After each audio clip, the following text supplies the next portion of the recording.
Hi everyone, I am Madhu and I read in class 10th. So friends, in this video we are going to discuss about chapter number 9 of our science book which is heredity and evolution. तो हम evolution के बारे में discuss नहीं करेंगे, we are only going to discuss about heredity. सो ये video देखने के बाद आपको हेरिडिटी एंड एवोल्यूशन का चैप्टर पूरा अच्छे से क्लियर हो जाएगा। और हाँ फ्रेंड्स, इस चैप्टर में ये जितनी भी मैंने स्लाइड्स बनाई हैं इनके पीडीएफ का लिंक आपको डिस्क्रिप्शन में गिवन है। सो डिस्क्रिप्शन में जाके आप इन स्लाइड्स को एक्सेस कर सकते हो। So let's start our chapter. So सबसे पहले बात करते हैं topic to be discuss. So इस चैप्टर में हम किन किन टॉपिक्स के बारे में डिस्कस करेंगे। So first of all we will discuss a basic introduction कि हेरिडिटी होता क्या है, हेरिडिटी की डेफिनेशन क्या है। This we will study in the introduction. Then second topic accumulation of variation during reproduction. So इस टॉपिक के बारे में हमने अपने पिछले chapter number 8 how do organisms reproduce, उस चैप्टर में भी डिस्कस किया था कि जो ऑफस्प्रिंग होते हैं, जो चाइल्ड होता है वो अपने पेरेंट्स से थोड़ा डिफरेंट होता है, उसमें वेरिएशंस होते हैं, ठीक है। और ये जो वेरिएशंस होते हैं ये धीरे धीरे एक्यूमुलेट होते हैं और फिर जनरेशन टू जनरेशन में पास होते हैं। So this we are going to study in the second topic. And third topic inherited traits. Inherited traits के बारे में हम बात करेंगे। इनहेरिटेड ट्रेट्स क्या होते हैं? वो ट्रेट्स या ऐसे कैरेक्टर्स जो हमें अपने पेरेंट्स से मिले हैं, those are known as inherited traits. Okay, then fourth topic rule for inheritance of traits, Mendel's contribution. तो इनहेरिटेंस ऑफ ट्रेट्स के लिए हमारे पास रूल है, we have rule for inheritance of traits. और इस रूल के बारे में किसने बताया था, किसने इसको डिस्कवर किया था? Gregor Mendel, who is also known as father of genetics। तो उनके कंट्रीब्यूशन के बारे में हम डिस्कस करेंगे। मेंडल्स कंट्रीब्यूशन, उन्होंने क्या कंट्रीब्यूट किया इस फील्ड में and how did he told us about the rules for inheritance of traits. Okay, this is a very important topic. Then fifth topic, how do these traits get expressed. अब ये जो हमारे में traits होते हैं जो हमें अपने पेरेंट्स से मिलते हैं, ये कैसे एक्सप्रेस होते हैं। So this we will discuss in this fifth topic. Then last topic of our chapter sex determination, मतलब किसी भी इंडिविजुअल का या किसी भी पर्टिकुलर ऑर्गेनिज्म का हमें जेंडर कैसे पता चलेगा, will it be a boy और अ गर्ल। सो इस टॉपिक के बारे में we are going to discuss in the last topic sex determination. So इन सारे टॉपिक्स के बारे में हम इस चैप्टर में डिस्कस करेंगे in detail. So let's start with the introduction. So first of all let's discuss what is heredity। heredity होता क्या है? So the transmission of characters from parents to their offsprings, this process is called heredity। So parents के जो characters होते हैं जब वो उनके offspring में पास होते हैं, ट्रांसमिट होते हैं, इस प्रोसेस को हम heredity बोलते हैं, ठीक है। तो पेरेंट्स का जो चाइल्ड है, ठीक है, उनका जो बच्चा है उसको साइंटिफिक लैंग्वेज में हम ऑफस्प्रिंग या फिर प्रोजेनी बोलते हैं। यहाँ पर लिखा है ऑफस्प्रिंग या फिर प्रोजेनी। सो पेरेंट्स के कैरेक्टर्स या फिर उनके ट्रेट्स जब उनके ऑफस्प्रिंग में पास होते हैं, this phenomenon is known as heredity. Heredity को हम इनहेरिटेंस भी बोल सकते हैं, ठीक है। Here we can use inheritance for heredity, ठीक है। तो अब कौन से कैरेक्टर्स हैं, कौन से ट्रेट्स हैं जो पेरेंट्स से उनके ऑफस्प्रिंग में पास होते हैं? For example skin tone, hair colour, eye colour, height. तो ये सारे जो कैरेक्टर्स हैं ये पेरेंट्स से उनके ऑफस्प्रिंग में पास होते हैं and this process is called heredity. So जैसा कि हम अपनी कॉमन लैंग्वेज में भी बोलते हैं कि ये अपनी मम्मी पर गई है, ये अपने पापा पर गया है। Why do we say that? क्योंकि पेरेंट्स के कैरेक्टर्स उनके ऑफस्प्रिंग में पास होते हैं और इसीलिए we somehow look like our parents, ठीक है। So this is called heredity. Now let's move on, talk about our next topic, accumulation of variation during reproduction। So हमने इसके बारे में चैप्टर नंबर 8 में भी डिस्कस किया था कि रिप्रोडक्शन के टाइम जो भी ऑफस्प्रिंग होगा, जो भी चाइल्ड होता है, जो भी प्रोजेनी होती है, उसमें थोड़े बहुत वेरिएशन आ जाते हैं, चेंजेस आ जाते हैं, ठीक है। स्पेशली इन सेक्शुअल रिप्रोडक्शन, अगर हम सेक्शुअल रिप्रोडक्शन की बात करें तो और ज़्यादा वेरिएशन आती है as compare to asexual reproduction, ठीक है। Reproduction give rise to offsprings which can have variations. तो जब भी रिप्रोडक्शन होती है, चाहे वो एसेक्सुअल हो चाहे वो सेक्सुअल हो, सो जो ऑफस्प्रिंग होते हैं उनमें स्लाइट चेंजेस आ जाते हैं, डिफरेंसेस आ जाते हैं, जिनको हम वेरिएशन बोलते हैं, ठीक है। In sexual reproduction and not so much in asexual reproduction. So ये हमने डिस्कस किया था चैप्टर नंबर 8 में कि जो सेक्सुअल रिप्रोडक्शन होती है जिसमें 2 पेरेंट्स इन्वॉल्व होते हैं, उस रिप्रोडक्शन में ज़्यादा वेरिएशंस आते हैं as compare to asexual reproduction, because asexual reproduction में सिर्फ एक पेरेंट इन्वॉल्व होता है, सो ज़्यादा वेरिएशंस नहीं आ पाते हैं। लेकिन सेक्सुअल रिप्रोडक्शन में 2 पेरेंट्स इन्वॉल्व होते हैं, दोनों पेरेंट्स के कैरेक्टर्स आते हैं, इसीलिए जो ऑफस्प्रिंग होता है, जो चाइल्ड होता है, उसमें ज़्यादा वेरिएशन या फिर ज़्यादा चेंजेस देखने को मिलते हैं। ठीक है, तो ये हमारी एनसीईआरटी में डायग्राम गिवन है। This is the diagram for asexual reproduction. यहाँ पर आप देख सकते हो ये क्या है, कोई भी एक ऑर्गेनिज्म है और इसने रिप्रोड्यूस किया और अपने ही जैसे 2 नए ऑर्गेनिजम्स बना लिए। सो this is example of asexual reproduction because यहाँ पर सिर्फ एक ही पेरेंट है।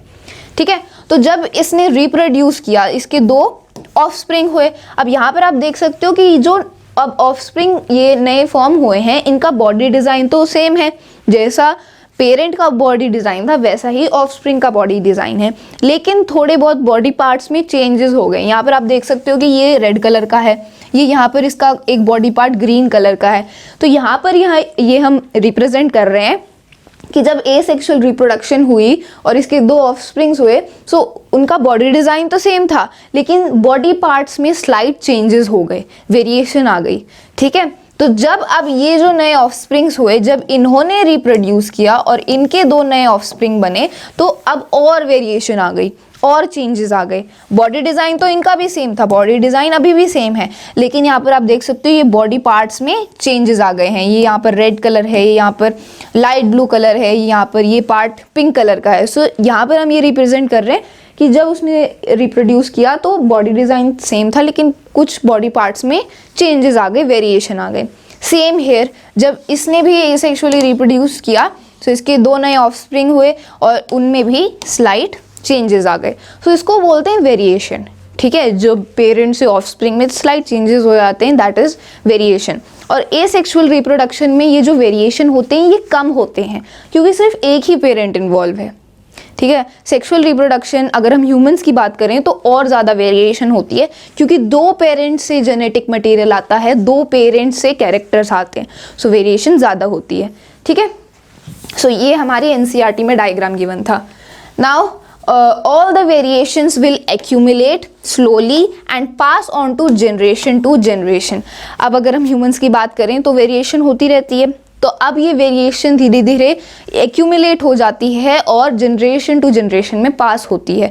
ठीक है, अब थोड़ी सी मान लो कि कोई पेरेंट्स 2 पेरेंट्स से उनका ऑफस्प्रिंग हुआ, ठीक है, फिर उस ऑफस्प्रिंग के 2 नए ऑफस्प्रिंग हुए, तो अब जो वेरिएशंस आती जाएंगी वो स्लोली पास होती जाएंगी जनरेशन में और एक नए कैरेक्टर को फॉर्म कर देंगी। ठीक है, सो आई होप आपको ये टॉपिक भी अच्छे से क्लियर हो गया है। इसके बारे में हमने चैप्टर 8 में भी डिस्कस किया था। Okay, so let's move on and talk about inherited traits. अब इनहेरिटेड ट्रेट्स क्या होते हैं? इनहेरिटेड ट्रेट्स मतलब वो कैरेक्टर्स या ऐसे ट्रेट्स जो हमें अपने पेरेंट्स से मिले हैं, those are known as inherited traits. यहाँ पर लिखा भी है, the characteristics that are inherited from the parents are termed as inherited traits. ये मैंने आपको बता ही दिया था। जैसे कि eye colour, skin colour in humans, तो हमारी आई का जो कलर होता है या फिर स्किन का जो टोन होता है, ये सब क्या है? इनहेरिटेड ट्रेट्स हैं। If the parent has brown and black eyes, then the offspring may inherit a brown or black or a combination of both। अगर यहाँ पर एग्जाम्पल दिया है ये कि अगर मान लो कि फादर की ब्लैक आइज हैं और मदर की ब्राउन आइज हैं, सो जो ऑफस्प्रिंग होगा उनका, हो सकता है उस ऑफस्प्रिंग की ब्लैक आइज हो या फिर हो सकता है कि उस ऑफस्प्रिंग की ब्राउन आइज हो या फिर ऐसा भी हो सकता है कि दोनों का कॉम्बिनेशन हो। तो यहाँ पर हम 100% कन्फर्म होकर कुछ नहीं कह सकते कि अगर फादर की ब्लैक आई हैं, मदर की ब्राउन आई हैं, तो ऑफस्प्रिंग का क्या कलर होगा। We can not say that. यहाँ पर डिपेंड करता है कि कौन सा ट्रेट ज़्यादा डोमिनेंट है, उसके बारे में हम आगे डिटेल में डिस्कस करेंगे। ठीक है, so those are known as inherited traits. यहाँ पर आप डायग्राम की हेल्प से भी समझ सकते हो, ये फादर है, ये मदर है और ये इनका ऑफस्प्रिंग है। तो ये जो ऑफस्प्रिंग है इसमें फादर के भी कैरेक्टर्स हैं और मदर के भी कैरेक्टर्स हैं। यहाँ पर आप देख सकते हो कि ये जो ऑफस्प्रिंग है इसकी जो आईज हैं वो अपने इसके फादर जैसी हैं। ठीक है, और इसके जो ईयर्स हैं वो भी इसके फादर जैसे हैं, लेकिन इसकी जो हाइट है वो इसकी मदर जितनी है, और इसकी जो हेयर कलर है वो भी मदर जैसा है। तो यहाँ पर आप देख सकते हो कि ऑफस्प्रिंग के पास जो भी इनहेरिटेड ट्रेट्स थे, जो भी कैरेक्टर्स थे, वो फादर से भी आए और मदर से भी आए। जो आई और ईयर थे वो फादर जैसे, और हाइट और जो हेयर कलर है वो मदर जैसे। सो मदर फादर दोनों ने अपने कैरेक्टर्स कंट्रीब्यूट किए, and then that offspring have the characters of both mother and the father. I hope आपको ये अच्छे से क्लियर हो गया। So these are known as inherited traits. ये क्या है? इनहेरिटेड ट्रेट्स हैं। Let's move on and talk about the next topic, which is rule for inheritance of traits, Mendel's contribution. So, the rules for inheritance of such traits in human beings are related to the fact that both the father and mother contribute practically equal amounts of genetic material to the child. तो अभी हमने इसके बारे में discuss किया कि जो भी चाइल्ड होता है, जो भी ऑफस्प्रिंग होता है, उसके पास 50% कैरेक्टर्स मदर के होते हैं, 50% कैरेक्टर्स फादर के होते हैं। मतलब आधा जेनेटिक मटेरियल मदर कंट्रीब्यूट करेगी और आधा जेनेटिक मटेरियल फादर कंट्रीब्यूट करता है, फादर कंट्रीब्यूट करते हैं। ओके, सो यही rule for inheritance of traits, ये इसी फैक्ट पर बेस्ड है कि ऑफस्प्रिंग के अंदर 50% जेनेटिक मटेरियल मदर का होगा, 50% जेनेटिक मटेरियल फादर का होगा। तो rule for inheritance of traits इसी फैक्ट पर बेस्ड है। ठीक है, then this means that each trait can be influenced by both paternal and maternal DNA। ठीक है, तो इस बात से हम ये कंक्लूड कर सकते हैं कि ऑफस्प्रिंग के अंदर जितने भी ट्रेट्स होंगे, जितने भी कैरेक्टर्स होंगे, वो इन्फ्लुएंस हो सकते हैं by paternal and maternal DNA. मतलब मदर के डीएनए से भी इन्फ्लुएंस हो सकते हैं, फादर के डीएनए से भी इन्फ्लुएंस हो सकते हैं। डीएनए क्या होता है? DNA is the genetic material. जो जीन्स होते हैं, जो हमारा जेनेटिक मटेरियल होता है, दैट इज डीएनए। तो 50% डीएनए मदर से कॉपी होता है, 50% डीएनए फादर से कॉपी होता है। तो ऑफस्प्रिंग के अंदर जो भी ट्रेट होगा, जो भी कैरेक्टर होगा, वो इन्फ्लुएंस हो सकता है दोनों की डीएनए से। ठीक है, दोनों के डीएनए से, मदर फादर दोनों के डीएनए से वो इन्फ्लुएंस हो सकता है। डीएनए का फुल फॉर्म क्या होता है? डीएनए का फुल फॉर्म होता है डीऑक्सी बोन्यूक्लिक एसिड। ठीक है, तो ये हमने चैप्टर 8 में भी इसके बारे में, डीएनए के बारे में पढ़ा था। DNA is the genetic material. ठीक है, so rule for inheritance of traits इसी बात पर बेस्ड है। ठीक है, सो अब ये rule of inheritance of traits, ये हमें किसने बताया था या किसने इसमें सबसे ज़्यादा कंट्रीब्यूट किया था? He was Gregor Mendel. ठीक है, सो इनके बारे में पढ़ते हैं। Gregor Johann Mendel often referred to as the father of genetics. तो मैंने आपको बताया था he is known as the father of genetics, क्योंकि उन्होंने इस फील्ड में बहुत डिस्कवरीज करी थी, बहुत ज़्यादा उनका कॉन्ट्रीब्यूशन था। Okay, so he was a pioneer who used his science and mathematics knowledge to frame these laws of inheritance. He did so using pea plants for his experiments. तो Gregor Mendel, known as father of genetics, उन्होंने क्या किया? Science और mathematics का use करके इन rule of inheritance of traits को frame किया। ठीक है, उन्होंने ही rule for inheritance of traits को फ्रेम किया था। और उन्होंने ऐसा कैसे किया? By doing experiments. उन्होंने अलग अलग एक्सपेरिमेंट्स किए, तब जाके उन्हें पता चला। सो उन्होंने एक्सपेरिमेंट किसके ऊपर किया? अब ऑब्वियस ही बात है, अगर उन्हें पता करना है कि कैसे ट्रेट्स पास होते हैं, कैसे मैटरनल और पैटर्नल डीएनए से जो ट्रेट्स हैं उनको इन्फ्लुएंस किया जा सकता है। सो इस फील्ड में उन्होंने जितनी भी डिस्कवरीज किया, जितना भी कंट्रीब्यूशन किया, उसके लिए उन्होंने क्या किए? पहले एक्सपेरिमेंट्स करके देखे। तो जो कुछ भी उन्होंने एक्सपेरिमेंट्स किए वो किस पर किए? पी प्लांट पर किए। पी प्लांट मतलब मटर का जो पौधा होता है। ठीक है, सो पी प्लांट पर उन्होंने एक्सपेरिमेंट किए। सो पी प्लांट का साइंटिफिक नेम होता है पाइसम सेटाइवम। ठीक है, so this is a very important question. P plant का साइंटिफिक नेम होता है पाइसम सेटाइवम। तो उन्होंने पी प्लांट पर अलग अलग बहुत सारे एक्सपेरिमेंट्स किए, तब जाके उन्होंने ये rule of inheritance of traits को फ्रेम किया। ठीक है, सो अब उन्होंने पी प्लांट को ही क्यों चूज किया अपने एक्सपेरिमेंट्स करने के लिए? Why did he choose pea plant for doing experiments? So इसके बारे में हम जानते हैं आगे। ठीक है, so why did Mendel select pea plant for his experiments? उन्होंने पी प्लांट को क्यों चूज किया? So the reasons are easy to grow. जो पी प्लांट है उसको ग्रो करना बहुत ईजी है। So obviously it is a advantage. जो सा प्लांट ईजी है ग्रो करना, उसके ऊपर ज़्यादा एक्सपेरिमेंट किए जा सकते हैं। Easily we can experiment on it. So पहला रीज़न था it was easy to grow. Second reason short life span. Pea plant का बहुत ही छोटा लाइफ स्पैन होता है।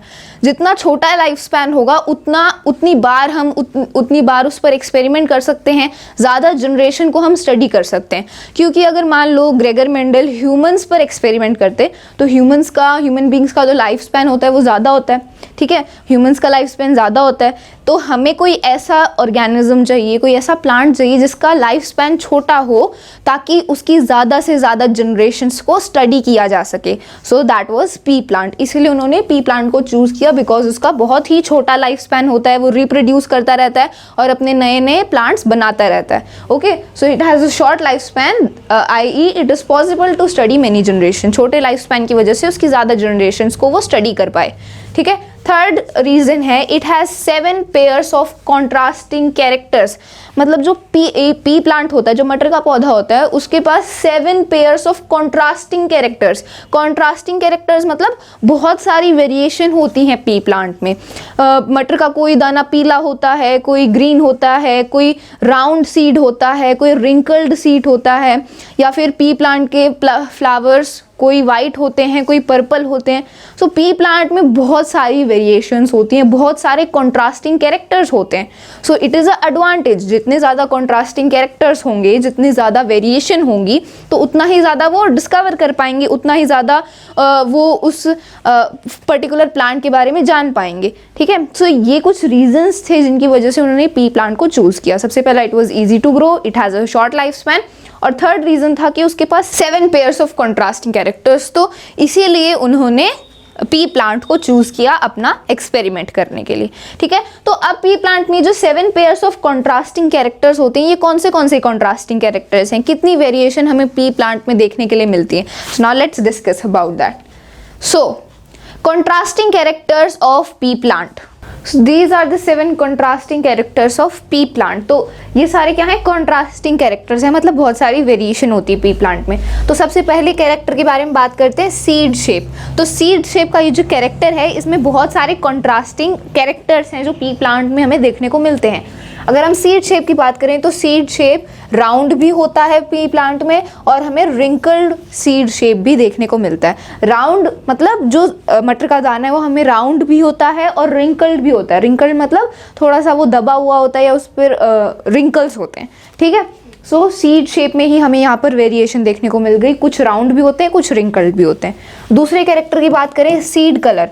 तो सीड का जो कलर है, मतलब मटर के दाने का जो कलर है, वो येलो भी होता है और ग्रीन भी होता है। So this is one more contrasting character. Seed coat colour, मतलब सीड का जो कोट का कलर है उसमें भी कॉन्ट्रास्टिंग कैरेक्टर्स हैं, जैसे कलर्ड भी होता है और वाइट भी होता है सीड का कोट का colour. So this is also a contrasting character.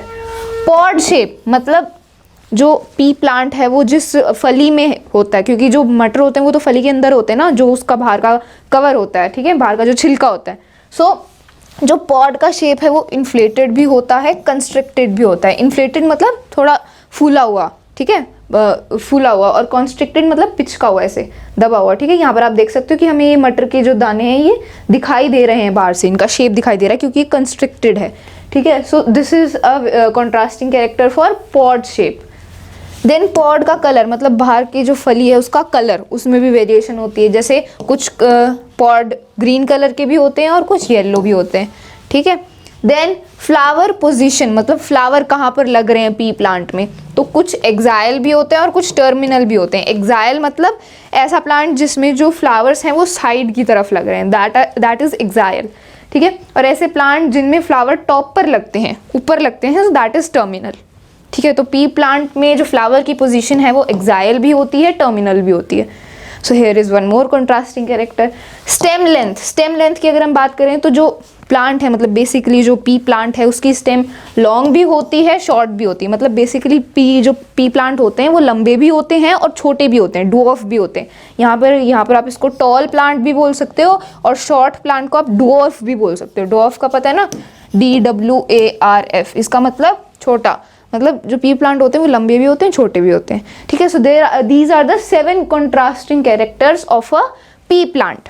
और यहाँ पर ये जो सारे कंट्रास्टिंग कैरेक्टर्स हैं, ये वाले जो कैरेक्टर्स हैं ये डोमिनेंट हैं and these characters are recessive characters. ठीक है, हमने यहाँ पर देखा कि जो पी प्लांट होते हैं उनमें कॉन्ट्रास्टिंग कैरेक्टर्स होते हैं। सो ये जो कॉन्ट्रास्टिंग कैरेक्टर्स हैं ये वाले डोमिनेंट हैं और ये वाले रिसेसिव हैं।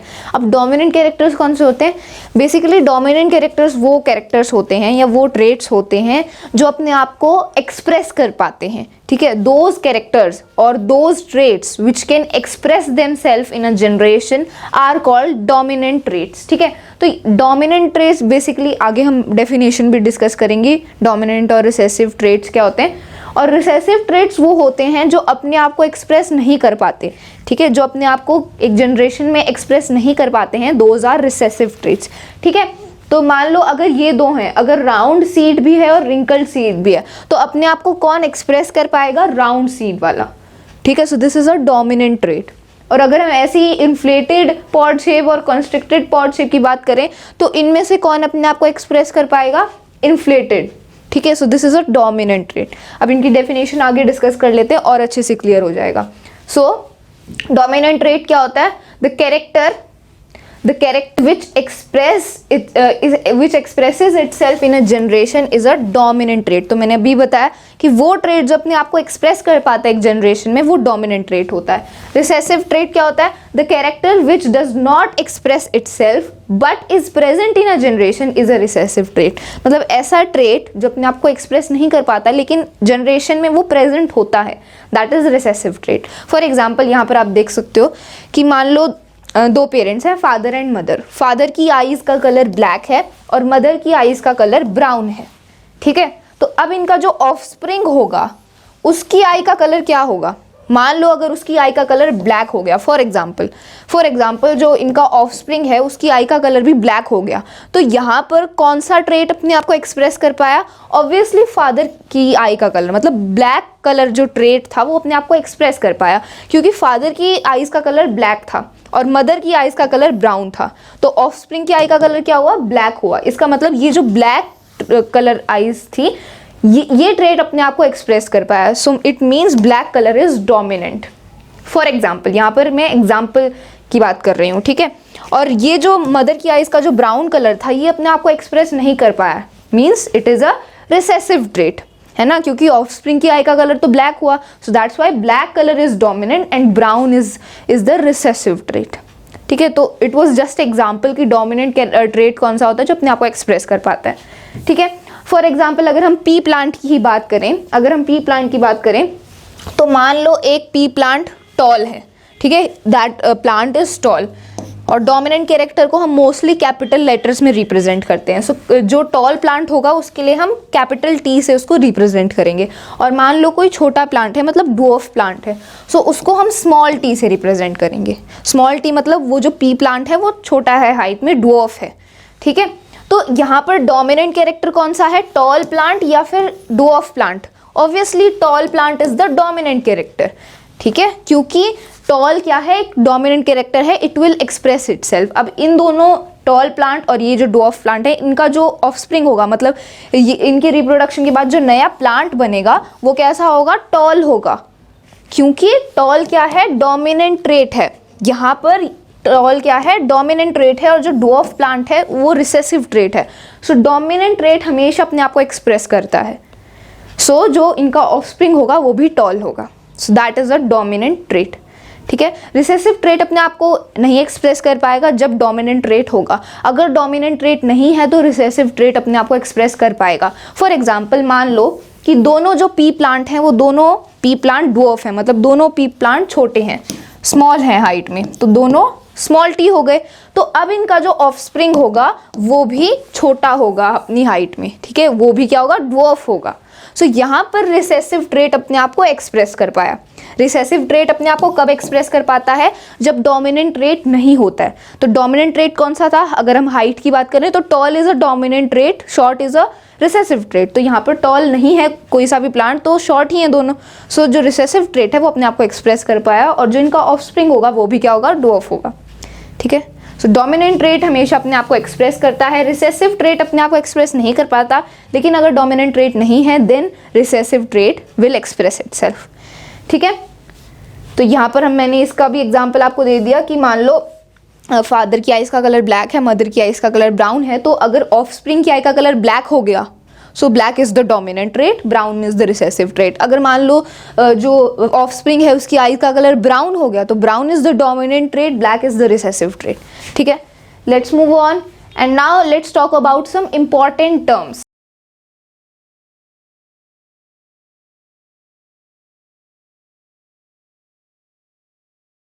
तो अब हम कुछ इंपॉर्टेंट टर्म्स के बारे में डिस्कस करेंगे which are very important for us to discuss. ठीक है, तो अब ये कुछ इंपॉर्टेंट टर्म्स हैं जिनके बारे में हम बात करेंगे ताकि हम आगे के टॉपिक्स को समझ पाएँ। So first of all, gene. Gene क्या होता है? Gene is the unit of heredity which transfers character from parents to their offspring. तो हेरिडिटी की जो यूनिट होती है, जो पेरेंट्स से ऑफस्प्रिंग में कैरेक्टर्स को ट्रांसफर करती है, ट्रांसमिट करती है, उस यूनिट ऑफ हेरिडिटी को हम क्या बोलते हैं? जीन। ठीक है, so gene is the unit of heredity. Allele, अब एलील क्या होता है? Different form of a given gene, मतलब एक जीन का different form, that is allele. ठीक है, तो यहाँ पर आप देख सकते हो capital T allele is responsible for tallness. अभी मैंने आपको बताया था कि दो ट्रेट्स होते हैं, डोमिनेंट ट्रेट और रिसेसिव ट्रेट। डोमिनेंट को हम हमेशा कैपिटल से रिप्रेजेंट करते हैं और रिसेसिव ट्रेट को हमेशा स्मॉल लेटर से रिप्रेजेंट करेंगे। तो टॉलनेस क्या है? टॉलनेस एक डोमिनेंट ट्रेट है, इसीलिए हमने उसको कैपिटल टी से रिप्रेजेंट किया। तो ये कैपिटल टी का जो ये अलील है, ये टॉलनेस के लिए रिस्पॉन्सिबल होता है किसी भी प्लांट में। ठीक है, क्योंकि अलील क्या है? It is a form of a given gene. ठीक है, तो जो ये कैपिटल टी वाला अलील है, मतलब ये कैपिटल टी का ये जो जीन है, ये रिस्पॉन्सिबल है टॉलनेस के लिए। ठीक है, दूसरा टी अलील का एग्जाम्पल है small T allele is responsible for dwarfness. Dwarfness मतलब जब कोई प्लांट छोटा होता है, ठीक है, short in height, so that is known as dwarfness. तो मैंने ड्वार्फनेस क्या है? ड्वार्फनेस एक रिसेसिव ट्रेट है ना, क्योंकि जो ड्वार्फनेस, अगर मान लो एक प्लांट टॉल है और एक शॉर्ट है, तो उनका जो ऑफस्प्रिंग होगा वो टॉल होगा। तो यहाँ पर टॉलनेस डोमिनेंट है और जो शॉर्ट, जो ड्वार्फ प्लांट है वो रिसेसिव है, इसलिए ड्वार्फनेस क्या है? एक रिसेसिव ट्रेट है, और रिसेसिव ट्रेट को हम हमेशा स्मॉल लेटर से रिप्रेजेंट करते हैं। सो यहाँ पर इसीलिए ये स्मॉल टी अलील हमने इसको रिप्रेजेंट किया। सो स्मॉल टी का ये जो अलील है, ये ड्वार्फनेस के लिए रिस्पॉन्सिबल होता है किसी भी प्लांट में। ओके, सो अलील क्या है? Different form of a given gene. Okay, then phenotype. Phenotype क्या होता है? It refers to observable physical appearance of a given organism. For example tall plant, dwarf plant, round seeds. तो phenotype क्या है? Phenotype मतलब कोई एक फिजिकल, कोई भी एक ऐसा फिजिकल अपीयरेंस जिसको हम देख सकते हैं किसी भी ऑर्गेनिज्म में। जैसे कोई टॉल प्लांट है, कोई लंबा प्लांट है, कोई छोटा प्लांट है, या मान लो सीड है वो राउंड है, रिंकल्ड है, तो ये क्या है? फिजिकल अपीयरेंस है। और किसी भी एक ऑर्गेनिज्म के फिजिकल अपीयरेंस को हम बोलते हैं फिनोटाइप। ठीक है, सो फिनोटाइप क्या है? It refers to observable physical appearance of a given organism, मतलब किसी भी एक ऑर्गेनिज्म का फिजिकल अपीयरेंस जो हम देख सकते हैं, like toll plant, dwarf plant, round seeds. तो ये सारे क्या हैं? फिजिकल अपीयरेंस हैं। ठीक है, अब अगली टर्म है जीनोटाइप। जीनोटाइप क्या होता है? Genotype it refers to the genetic code responsible for any given phenotype. So यहाँ पर हमें बहुत अच्छे से समझने की जरूरत है। जीनोटाइप क्या है? जीनोटाइप होता है जेनेटिक कोड जो किसी भी एक पर्टिकुलर फिनोटाइप के लिए रिस्पॉन्सिबल हो। क्या मतलब? मान लो ये हमारा पी प्लांट है, ठीक है, ये हमारा पी प्लांट है और ये टॉल है। ठीक है, this P plant is tall. ठीक है, तो फिनोटाइप क्या है? फिनोटाइप है कि ये एक टॉल प्लांट है, क्योंकि फिनोटाइप क्या होता है? Physical appearance. तो ये पी प्लांट टॉल है, सो इसका फिनोटाइप है इट इज टॉल। ठीक है, अब ये प्लांट टॉल क्यों है? इसके पीछे का जो जेनेटिक कोड है वो होता है जेनोटाइप। ठीक है, अब ये प्लांट टॉल क्यों है? तो इसका जेनेटिक कोड क्या होगा? हो सकता है कि इसके जो पेरेंट्स हैं, जो इसका जेनेटिक कोड है वो हो कैपिटल टी, मतलब कि इसके जो पेरेंट्स है वो दोनों टॉल हो, इसीलिए जो ऑफस्प्रिंग है वो टॉल है ना, क्योंकि कैपिटल टी किसको रिप्रेजेंट करता है? टॉलनेस को। तो अगर इसके दोनों पेरेंट्स टॉल होंगे, मतलब दोनों कैरेक्टर्स, दोनों ट्रेट्स क्या है? डोमिनेंट हैं, क्योंकि टॉलनेस क्या होता है? डोमिनेंट होता है, तो जो ऑफस्प्रिंग होगा वो भी टॉल ही होगा। तो हो सकता है इसका जेनेटिक कोड क्या हो? कैपिटल टी मतलब इसके दोनों पेरेंट्स क्या है? टॉल हैं। ठीक है, so that's why this plant is also tall. तो जेनेटिक कोड क्या होगा? फॉर टॉलनेस कैपिटल टी, या एक और पॉसिबिलिटी है, हो सकता है कि इसका जेनेटिक कोड हो कैपिटल टी और एक स्मॉल टी। अब तब भी ये प्लांट टॉल ही होगा। टॉल क्यों होगा? क्योंकि यहाँ पर ये स्मॉल टी क्या है? रिसेसिव ट्रेट है, और ये कैपिटल टी क्या है?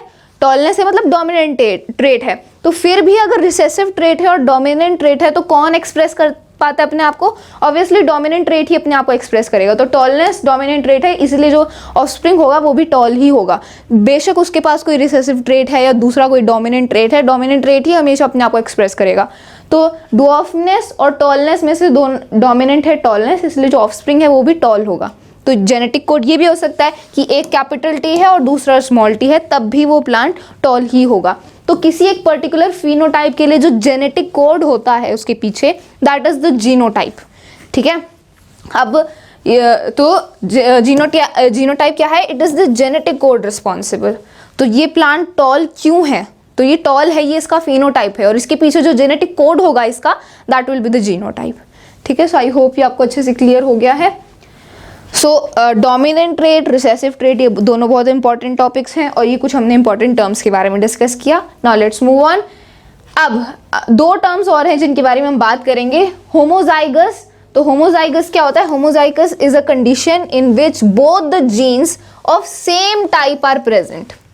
मतलब ऐसी कंडीशन जिसमें जो जीन्स होते हैं वो दोनों जो जीन्स हैं वो सेम टाइप के हैं। For example, an organism has both the genes for tallness, it is expressed as capital T, and genes for dwarfness are written as small t। तो अगर मान लो फॉर एग्जाम्पल यहाँ पर ये प्लांट है और ये टॉल है, ठीक है, तो इसका फिनोटाइप क्या है? ये टॉल है। अब इसके पीछे का जीनोटाइप क्या हो सकता है? इसके पीछे का जीनोटाइप हो सकता है कि मान लो इसके दोनों जो जीन्स हैं, दो जीन्स ही होंगे इसके जेनेटिक कोड में, क्योंकि जो मैंने बताया था कि जो जेनेटिक मटेरियल होता है वो मदर से भी आता है, फादर से भी आता है, तभी ऑफस्प्रिंग में दोनों के कैरेक्टर्स होते हैं। सो हो सकता है कि इसका जो जेनेटिक कोड हो कैपिटल टी हो, मतलब जो मदर फादर हैं वो दोनों टॉल हो। ठीक है, टॉलनेस ही हो, तो डोमिनेंट कैरेक्टर टॉलनेस है, इसलिए जो ऑफस्प्रिंग है वो भी टॉल है। ठीक है, तो यहाँ पर आप देख सकते हो कि ये जो जीन्स हैं ये सेम टाइप के हैं, है ना? ये भी टॉलनेस है, ये भी टॉलनेस है, दोनों टॉल हैं, तो सेम टाइप के जीन्स हैं। सो ये टॉल है, लेकिन अभी ये क्या है? होमोजाइगस टॉल है, क्योंकि जो जीन्स हैं वो सेम टाइप के हैं, कैपिटल टी। दूसरा एग्जाम्पल लेते हैं, मान लो ये प्लांट है और ये शॉर्ट है। ठीक है, ये प्लांट क्या है? ड्वार्फ है, मतलब छोटा है। अब इसका जेनेटिक कोड क्या होगा? फिनोटाइप तो है इसका कि ये शॉर्ट है, तो इसके पीछे का जेनोटाइप मतलब इसका जेनेटिक कोड क्या होगा? ये शॉर्ट क्यों है? हो सकता है इसका जेनेटिक कोड हो स्मॉल टी मतलब ड्वार्फनेस। जो इसके पेरेंट्स हैं या जो इसके जो मदर फादर हैं वो दोनों शॉर्ट हों, दोनों ड्वार्फ हों, तो यहाँ पर एक जीन होगा स्मॉल टी और एक दूसरा भी होगा स्मॉल टी। तो टी क्या है? स्मॉल टी क्या है? रिसेसिव ट्रेट है। ड्वार्फनेस क्या है? रिसेसिव ट्रेट है। तो यहाँ पर ये दोनों रिसेसिव ट्रेट हैं। ठीक है, ये भी स्मॉल टी है, ये भी स्मॉल टी है, तो सेम टाइप के जीन्स हैं, तो ये भी क्या है? होमोजाइगस। ये कंडीशन कौन सी है? होमोजाइगस है। तो ये प्लांट शॉर्ट है, लेकिन ये होमोजाइगस शॉर्ट है, क्योंकि जीन्स क्या है? सेम जीन्स प्रेजेंट हैं। अब यहाँ पर अगर हम दूसरी कंडीशन लें, अगर हम दूसरी कंडीशन की बात करें विच इज हेटेरोजाइगस, तो हेटेरोजाइगस क्या होता है? A condition in which both the genes are of different types, मतलब दोनों जो जीन्स हैं वो अलग अलग टाइप के हैं, मतलब एक टॉल हो या फिर एक ड्वार्फ हो, या हो सकता है कि एक ड्वार्फ हो एक टॉल हो, मतलब अलग अलग टाइप के जीन्स प्रेजेंट हैं। जैसे for example, an organism has genes capital T small t, it means it has a gene for tallness and the other for dwarfness, only tall character is expressed। मान लो जो father mother plant है, मान लो कि ये plant है, ठीक है, और ये टॉल है, ठीक है, ये टॉल है, और जो दूसरा वाला प्लांट है वो शॉर्ट है। ठीक है, तो इसको हम स्मॉल टी से रिप्रेजेंट करेंगे क्योंकि ये ड्वार्फ है। ठीक है, ये टॉल है तो इसको कैपिटल टी से ही, और ये छोटा है तो इसको स्मॉल टी से। अब इनका जो ऑफस्प्रिंग होगा, इनका जो नया ऑफस्प्रिंग आएगा वो कैसा होगा? वो टॉल होगा। ऑब्वियस सी बात है, टॉल ही होगा, क्योंकि दोनों ट्रेट्स में से डोमिनेंट टॉलनेस है, तो यही एक्सप्रेस होगा, और जो इनका ऑफस्प्रिंग होगा वो टॉल होगा। ठीक है, तो अब ये टॉल होगा, तो इसका जेनेटिक कोड क्या होगा? इसका जेनेटिक कोड होगा एक कैपिटल टी और दूसरा स्मॉल टी, क्योंकि एक टॉल था, एक पेरेंट टॉल था और दूसरा ड्वार्फ था, तो इसका जेनेटिक कोड होगा एक कैपिटल टी और दूसरा स्मॉल टी। तो अब ये जो प्लांट टॉल बना है ये कैसा टॉल है? हेटेरोजाइगस टॉल है, क्योंकि इसके जो जीन्स हैं वो दोनों अलग अलग टाइप के हैं, एक कैपिटल टी है और एक स्मॉल टी है। ठीक है, तो ये टॉल तो है लेकिन ये कौन सा है? हेटेरोजाइगस टॉल है, क्योंकि इसके जो जीन्स हैं वो दोनों अलग अलग हैं, एक टॉलनेस के लिए है, एक ड्वार्फनेस के लिए। लेकिन जब हमने होमोजाइगस की बात करी थी तो उसमें दोनों जीन्स सेम होते हैं। ठीक है, या तो दोनों टॉलनेस के ही होंगे या तो दोनों ड्वार्फनेस के ही होंगे, या तो दोनों कैपिटल टी होंगे या तो दोनों स्मॉल टी होंगे। ठीक है, सो होमोजाइगस में दोनों जीन्स सेम होते हैं और हेटेरोजाइगस में दोनों जीन्स अलग होते हैं। यहाँ पर आप एग्जाम्पल से भी मैंने इसको क्लियर कर दिया। ठीक है, आई होप यहाँ तक आपको अच्छे से क्लियर हो गया है। जितनी भी टर्म्स के बारे में हमने डिस्कस किया इनका अब हम आगे यूज करेंगे। ठीक है, so I hope it is clear till here. Now let's move on and discuss about Mendel's experiment. ठीक है, तो अब ग्रेगर मेंडल ने उन्होंने क्या एक्सपेरिमेंट किया पी प्लांट के ऊपर, जिनसे उनको ये rule for inheritance of traits ये मिला उन्हें। ठीक है, सो उन्होंने क्या एक्सपेरिमेंट किया पी प्लांट के ऊपर। So one by one we are going to discuss about his experiments on pea plant. तो सबसे पहले आता है मोनोहाइब्रिड क्रॉस। मोनोहाइब्रिड क्रॉस क्या होता है? Monohybrid cross is the cross between two P plants with one pair of contrasting characters is called a monohybrid cross. तो ऐसा क्रॉस जिसमें हम एक कॉन्ट्रास्टिंग कैरेक्टर के बारे में स्टडी करते हैं या डिस्कस करते हैं, that is called the monohybrid cross. तो यहाँ पर हम क्या करेंगे? दो पी प्लांट्स के एक कॉन्ट्रास्टिंग कैरेक्टर के बारे में डिस्कस करेंगे और इसको बोलते हैं मोनोहाइब्रिड क्रॉस। मोनो का मतलब क्या होता है? वन। सो हम एक कॉन्ट्रास्टिंग कैरेक्टर के बारे में स्टडी करेंगे, उस पर एक्सपेरिमेंट करेंगे। सो कौन से कैरेक्टर के बारे में हम पढ़ेंगे? We will talk about the height of pea plant. ठीक है, we are going to talk about the height of the pea plant. तो इस कैरेक्टर के बारे में हम डिस्कस करेंगे। ठीक है, तो ये जो एक्सपेरिमेंट था ये किसने किया था? It was done by Gregor Mendel. उन्होंने ये एक्सपेरिमेंट किया था। तो जहाँ पर भी ही लिखा है इट मीन्स ग्रेगर मेंडल, क्योंकि उन्होंने ही ये एक्सपेरिमेंट परफॉर्म किया था। Okay, so let's read now. So he took pure tall genotype capital T and pure dwarf P plants and cross pollinated them. So Gregor Mendel ने क्या किया? उन्होंने दो पी प्लांट्स लिए, एक था प्योर टॉल और दूसरा पी प्लांट था प्योर ड्वार्फ। अब प्योर टॉल होने का मतलब क्या है? कि वो जो पी प्लांट है वो होमोजाइगस टॉल है। होमोजाइगस का मतलब क्या होता है? अभी हमने डिस्कस किया था कि ऐसा पी प्लांट जिसका जो जेनेटिक कोड है उसमें दोनों जीन्स सेम टाइप के हैं, दोनों जो जीन्स होते हैं वो सेम टाइप के होते हैं, तो दैट इज द होमोजाइगस। तो यहाँ पर प्योर टॉल लिखा है, इसका मतलब वो होमोजाइगस टॉल है। इसका मतलब जो जीन है, इसका जो जेनेटिक कोड होगा उसमें दोनों सेम जीन होंगे, कैपिटल टी। ठीक है, तो कोई भी प्लांट टॉल कब होता है? जब उसमें एक डोमिनेंट कैरेक्टर टॉलनेस का होता है। ठीक है, तो एक कैपिटल टी तो होना ही चाहिए तभी वो प्लांट टॉल होगा, है ना। तो अब प्योर टॉल मतलब दोनों जो जीन्स होंगे वो दोनों कैपिटल टी होंगे, दोनों जीन्स टॉलनेस वाले होंगे, मतलब दोनों जो होंगे वो कैपिटल टी होंगे। ठीक है, प्योर टॉल का मतलब समझ आया। तो एक पी प्लांट उन्होंने प्योर टॉल लिया, या फिर आप कह सकते हो होमोजाइगस टॉल, जिसमें दोनों जीन कैपिटल टी हैं। यहाँ लिखा है जेनोटाइप कैपिटल टी। और दूसरा पी प्लांट उन्होंने लिया प्योर ड्वार्फ। प्योर ड्वार्फ मतलब होमोजाइगस ड्वार्फ। होमोजाइगस मतलब सेम टाइप के जीन्स होने चाहिए। तो ड्वार्फ क्या होता है? छोटा प्लांट जो शॉर्ट होता है। तो शॉर्ट होने के लिए जो कौन सा जीन होता है? Small T. अब प्योर ड्वार्फ है मतलब दोनों जो जीन होंगे वो दोनों के दोनों स्मॉल टी होंगे। ठीक है, क्योंकि सेम टाइप के जीन होने चाहिए, तभी ये क्या होगा? Pure dwarf P plant. तो ग्रेगर मेंडल ने दो पी प्लांट लिए, एक लिया प्योर टॉल और दूसरा लिया प्योर ड्वार्फ। ठीक है, सो जो पहला टॉल पी प्लांट है उसका जेनेटिक कोड है कैपिटल टी, और दूसरा जो पी प्लांट है उसका जेनेटिक कोड है स्मॉल टी। ठीक है, अब आगे डिस्कस करते हैं। फिर उन्होंने क्या किया? उन्होंने इनको क्रॉस पॉलिनेट कर दिया। मतलब ये दोनों जो पी प्लांट्स थे, एक था प्योर टॉल एक था प्योर डॉफ, उन दोनों को उन्होंने क्या किया? क्रॉस पॉलिनेट कर दिया। क्रॉस पॉलिनेट करने के बाद क्या हुआ? क्रॉस पॉलिनेट के बाद जो नए इनके ऑफस्प्रिंग हुए, ठीक है, अब ये दो पी प्लांट हैं, इनको क्रॉस पॉलिनेट कर दिया, तो अब इनके जो नए ऑफस्प्रिंग होंगे, जो इनके नए प्लांट्स होंगे, जो नई जनरेशन आएगी, उसको हम बोलते हैं फर्स्ट जनरेशन या फिर फर्स्ट फीलियल जनरेशन, या फिर आप इसको F1 जनरेशन भी बोल सकते हो। ठीक है, तो ये दो पेरेंट प्लांट हैं, एक है टॉल, एक है ड्वार्फ। जब इनको क्रॉस पॉलिनेट किया तो इनके ऑफस्प्रिंग होंगे, नई जनरेशन आएगी, उसको बोलते हैं F1 जनरेशन। ठीक है, अब ये जो F1 जनरेशन के ये जो प्लांट रिप्रोड्यूस होकर आए तो ये कैसे थे? ही ऑब्टेन्ड ओनली टॉल प्लांट्स, तो उनके पास सिर्फ टॉल प्लांट्स आए। तो ग्रेगर मेंडल ने जब ये एक्सपेरिमेंट किया, एक प्योर टॉल एक प्योर ड्वार्फ पी प्लांट को क्रॉस पॉलिनेट करके जो F1 जनरेशन आई, वो सारे के सारे जो प्लांट्स थे वो सारे के सारे टॉल थे। ठीक है, अब ऐसा क्यों हुआ इसके बारे में आगे हम और अच्छे से डिस्कस करेंगे। तो उन्होंने क्या किया, उनको क्रॉस पॉलिनेट किया और जो F1 जनरेशन आई वो सारे के सारे टॉल आए। क्यों? तो अभी मैं बता देती हूँ आपको क्यों टॉल आए। वो हमारे पास दो पी प्लांट थे, एक था प्योर टॉल, मतलब उसका जेनेटिक कोड होगा TT कैपिटल T दोनों, और एक था प्योर ड्वार्फ, तो उसका जेनेटिक कोड होगा स्मॉल t। अब जो नए ऑफस्प्रिंग आएंगे उनका जेनेटिक कोड क्या होगा?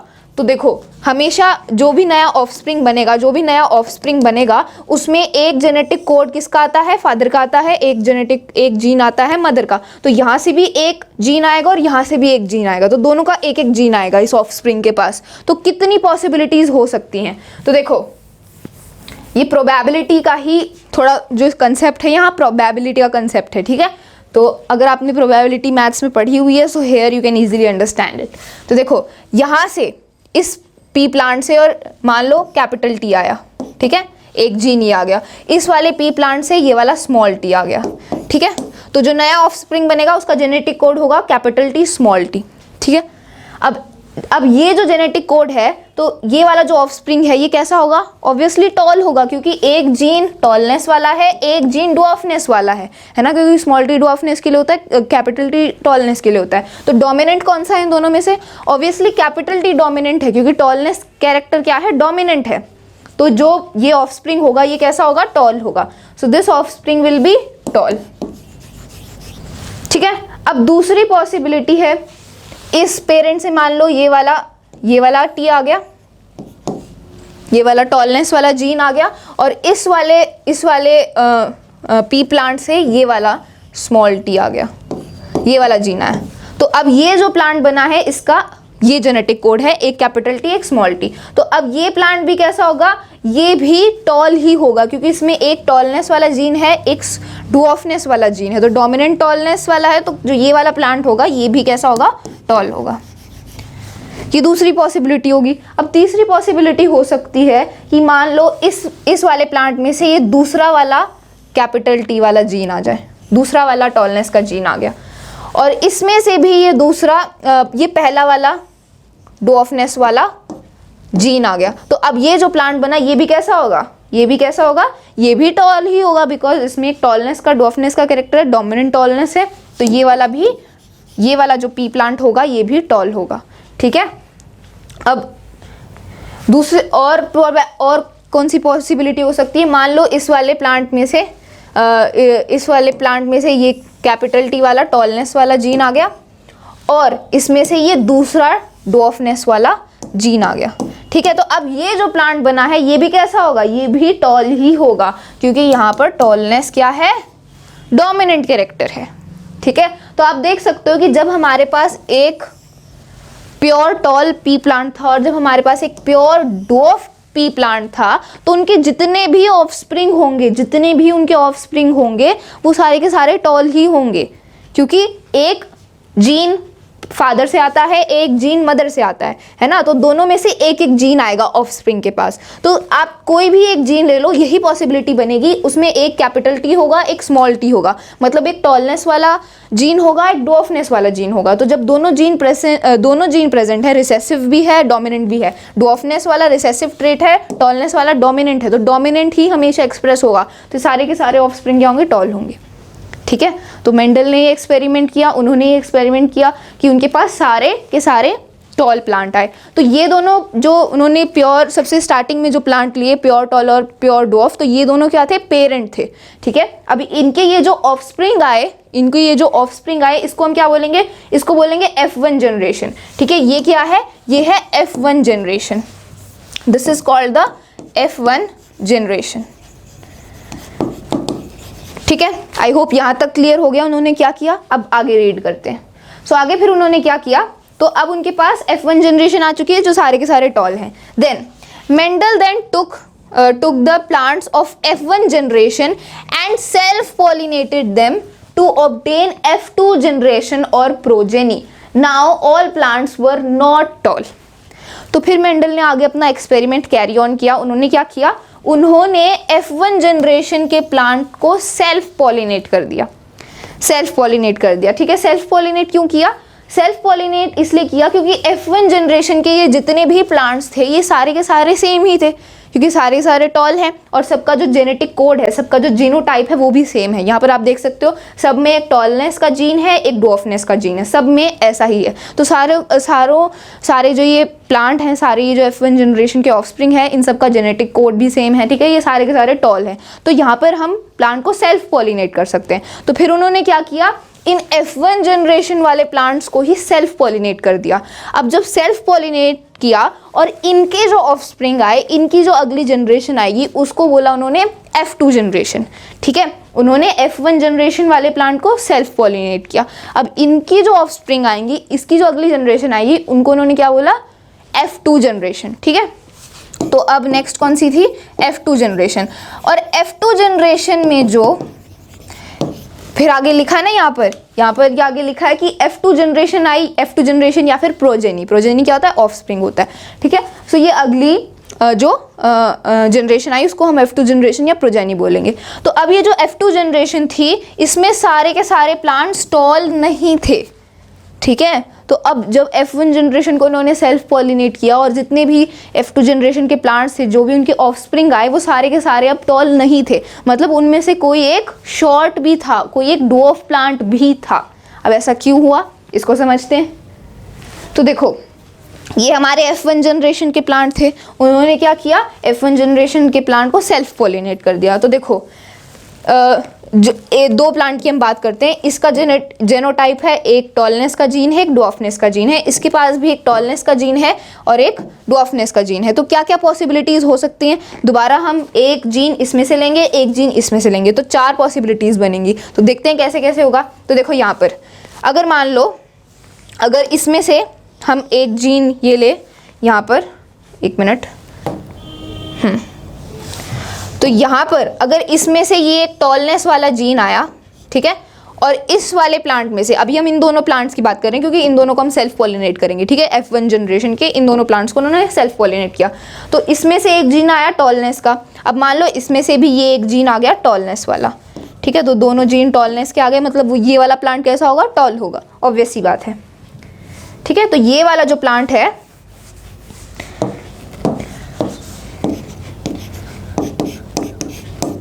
ठीक है, तो ये वाला जो प्लांट है ये कैसा है, टॉल है। ठीक है, अब दूसरी पॉसिबिलिटी की बात करते हैं। तो फिर अब मान लो इसमें से उन्होंने ये टॉलनेस वाला जीन आ गया। ठीक है, इसमें से ये टॉलनेस वाला जीन आ गया और इस वाले प्लांट में से ये ड्वार्फनेस वाला जीन आ गया, स्मॉल टी। ठीक है, तो अब ये प्लांट कैसा होगा, ये प्लांट भी टॉल ही होगा क्योंकि जिसमें से डोमिनेंट कौन सा है, टॉलनेस वाला कैरेक्टर डोमिनेंट है। तो ऑब्वियसली ये वाला प्लांट भी कैसा होगा, टॉल ही होगा। तो जिसमें एक कैपिटल टी और स्मॉल टी है, जिस प्लांट का जेनेटिक कोड एक स्मॉल टी और एक कैपिटल टी है, तो वो भी टॉल ही होगा क्योंकि डोमिनेंट टॉलनेस है। सो ये वाला भी कैसा होगा, टॉल होगा। ठीक है, अब मान लो तीसरी पॉसिबिलिटी हो सकती है कि इस वाले पी प्लांट में से ये ड्वार्फनेस वाला जीन आ गया। ठीक है, ये ड्वार्फनेस वाला जीन आ गया और इस वाले प्लांट में से ये टॉलनेस वाला जीन आ गया। तो अब ये प्लांट कैसा होगा, ये भी टॉल ही होगा क्योंकि इसमें भी एक टॉलनेस का एक ड्वार्फनेस का जीन है। तो डोमिनेंट टॉलनेस है तो ये भी टॉल ही होगा। ठीक है, so this will be also tall, ये वाला पी प्लांट भी टॉल होगा। अब फोर्थ पॉसिबिलिटी हो सकती है कि मान लो इसमें से ये ड्वार्फनेस वाला जीन आ गया और इस वाले पी प्लांट में से भी ड्वार्फनेस वाला जी आ गया, टी आ गया। ठीक है, जीन आ गया। Okay, it is gene. So यहाँ से भी ड्वार्फनेस वाला जीन आ गया और यहाँ से भी ड्वार्फनेस वाला जीन, तो ये दोनों स्मॉल टी हो गए। अब ये दोनों के दोनों स्मॉल टी है, मतलब ये दोनों के दोनों रिसेसिव ट्रेट्स हैं, है ना, ये दोनों रिसेसिव ट्रेट्स हैं क्योंकि हमने डिस्कस किया था कि जो टॉलनेस होता है वो डोमिनेंट होता है और ड्वार्फनेस रिसेसिव ट्रेट होता है। तो रिसेसिव ट्रेट अपने आप को कब एक्सप्रेस कर पाता है, जब डोमिनेंट ट्रेट नहीं होता है। तो यहाँ पर डोमिनेंट ट्रेट है ही नहीं, इस प्लांट में तो डोमिनेंट ट्रेट है ही नहीं, टॉलनेस का ट्रेट नहीं है, तो रिसेसिव ट्रेट ही है दोनों। मतलब ये वाला जो प्लांट होगा, ये वाला जो पी प्लांट होगा, ये कैसा होगा, ड्वार्फ होगा, मतलब छोटा होगा हाइट में, ठीक है। So this P plant will be dwarf, ठीक है। ड्वार्फ का मतलब छोटा। तो यहां पर हम देख सकते हैं कि F1, ये दोनों हमारे पेरेंट प्लांट्स थे जो ग्रेगर मेंडल ने लिए, उन्होंने इन दोनों को क्रॉस पॉलिनेट किया, ये F1 जनरेशन आई। जो F1 जनरेशन, ये जो ऑफस्प्रिंग आए पी प्लांट के, ये सारे के सारे टॉल थे। लेकिन जब हमने इन F1 जनरेशन के प्लांट को सेल्फ पॉलिनेट किया और इनकी जो अगली जनरेशन F2 जनरेशन आई, उसमें सारे के सारे जो पी प्लांट्स थे वो टॉल नहीं थे। 3 प्लांट टॉल थे और उनमें से एक पी प्लांट ड्वार्फ भी था, मतलब एक पी प्लांट छोटा भी था। तो यहाँ पर हम देख सकते हैं कि कितनी वेरिएशन आई है। यहाँ पर आप देख सकते हो कि ये दोनों जो पेरेंट्स थे F1 जनरेशन में, जिनको हमने सेल्फ पॉलिनेट करके F2 जनरेशन आई, तो इन दोनों में से तो कोई भी शॉर्ट नहीं था, इन दोनों में से तो कोई भी शॉर्ट नहीं है, कोई भी ड्वार्फ नहीं है, दोनों के दोनों टॉल हैं पी प्लांट, है ना। लेकिन फिर भी इनके जो ऑफस्प्रिंग हुए उनमें एक ड्वार्फ आ गया। तो कितनी वेरिएशन आई है, ठीक है। सो इस एक्सपेरिमेंट से हमें पता चलता है कि जो जेनेटिक कोड, जैसे जैसे जीन्स को हमने कंबाइन किया तो तब भी कितनी वेरिएशन आई और एक पी प्लांट ड्वार्फ हो गया, ठीक है। सो यही उन्होंने इस एक्सपेरिमेंट में परफॉर्म किया। तो एक बार इसको दोबारा रीड कर लेते हैं। उन्होंने क्या किया, he took pure tall and pure dwarf pea plant and cross pollinated them to obtain first generation or first filial generation. In this F1 generation he obtained only tall plants. तो F1 generation में सारे tall थे। Then Mendel then took the plants of F1 generation and self pollinated them to obtain F2 generation or progeny. Now all plants were not tall. अब सारे plants tall नहीं थे, 3 plants tall थे, एक dwarf भी था because of the genetic code. जब हमने genes को combine किया तो एक plant में जो जेनेटिक कोड था, जो जीनोटाइप था, उनमें दोनों जीन्स कैसे थे, स्मॉल टी, मतलब दोनों जो ट्रेट्स थे वो ड्वार्फनेस वाले थे, इसीलिए एक प्लांट ड्वार्फ हो गया, ठीक है। सो ये यहाँ पर मैंने इसको एक्सप्लेन कर दिया है। अब आगे ये एनसीईआरटी में डायग्राम गिवन है, इस डायग्राम से भी आप इजीली समझ सकते हो। यहाँ पर हमें क्या गिवन है, देखो यहाँ पर ये एक प्योर टॉल प्लांट था और एक ये प्योर ड्वार्फ था, ठीक है। Wait a minute. तो ये कैसा है, ये प्योर टॉल पी प्लांट है और ये प्योर ड्वार्फ है, ठीक है। यहाँ लिखा है ये टॉल है, ये शॉर्ट है, तो इसका जीनोटाइप क्या है, कैपिटल टी, और इसका जीनोटाइप क्या है, स्मॉल टी। तो जब इनको क्रॉस पॉलिनेट किया तो ये सारे के सारे टॉल ऑफस्प्रिंग आए, ठीक है। तो इन सबका जेनेटिक कोड कैसा था, एक कैपिटल टी, एक स्मॉल टी, एक टॉलनेस वाला कैरेक्टर और एक ड्वार्फनेस वाला कैरेक्टर, ठीक है। तो डोमिनेंट तो टॉलनेस है, इसलिए सारे के सारे जो F1 जनरेशन के प्लांट्स थे, ये क्या है, F1 जनरेशन है, तो F1 जनरेशन के जितने प्लांट्स थे वो टॉल थे, ठीक है। अब जब इन F1 जनरेशन वाले प्लांट्स को, पी प्लांट को उन्होंने सेल्फ पॉलिनेट किया, ठीक है, ये F1 जनरेशन के हैं ये दोनों प्लांट्स, ठीक है।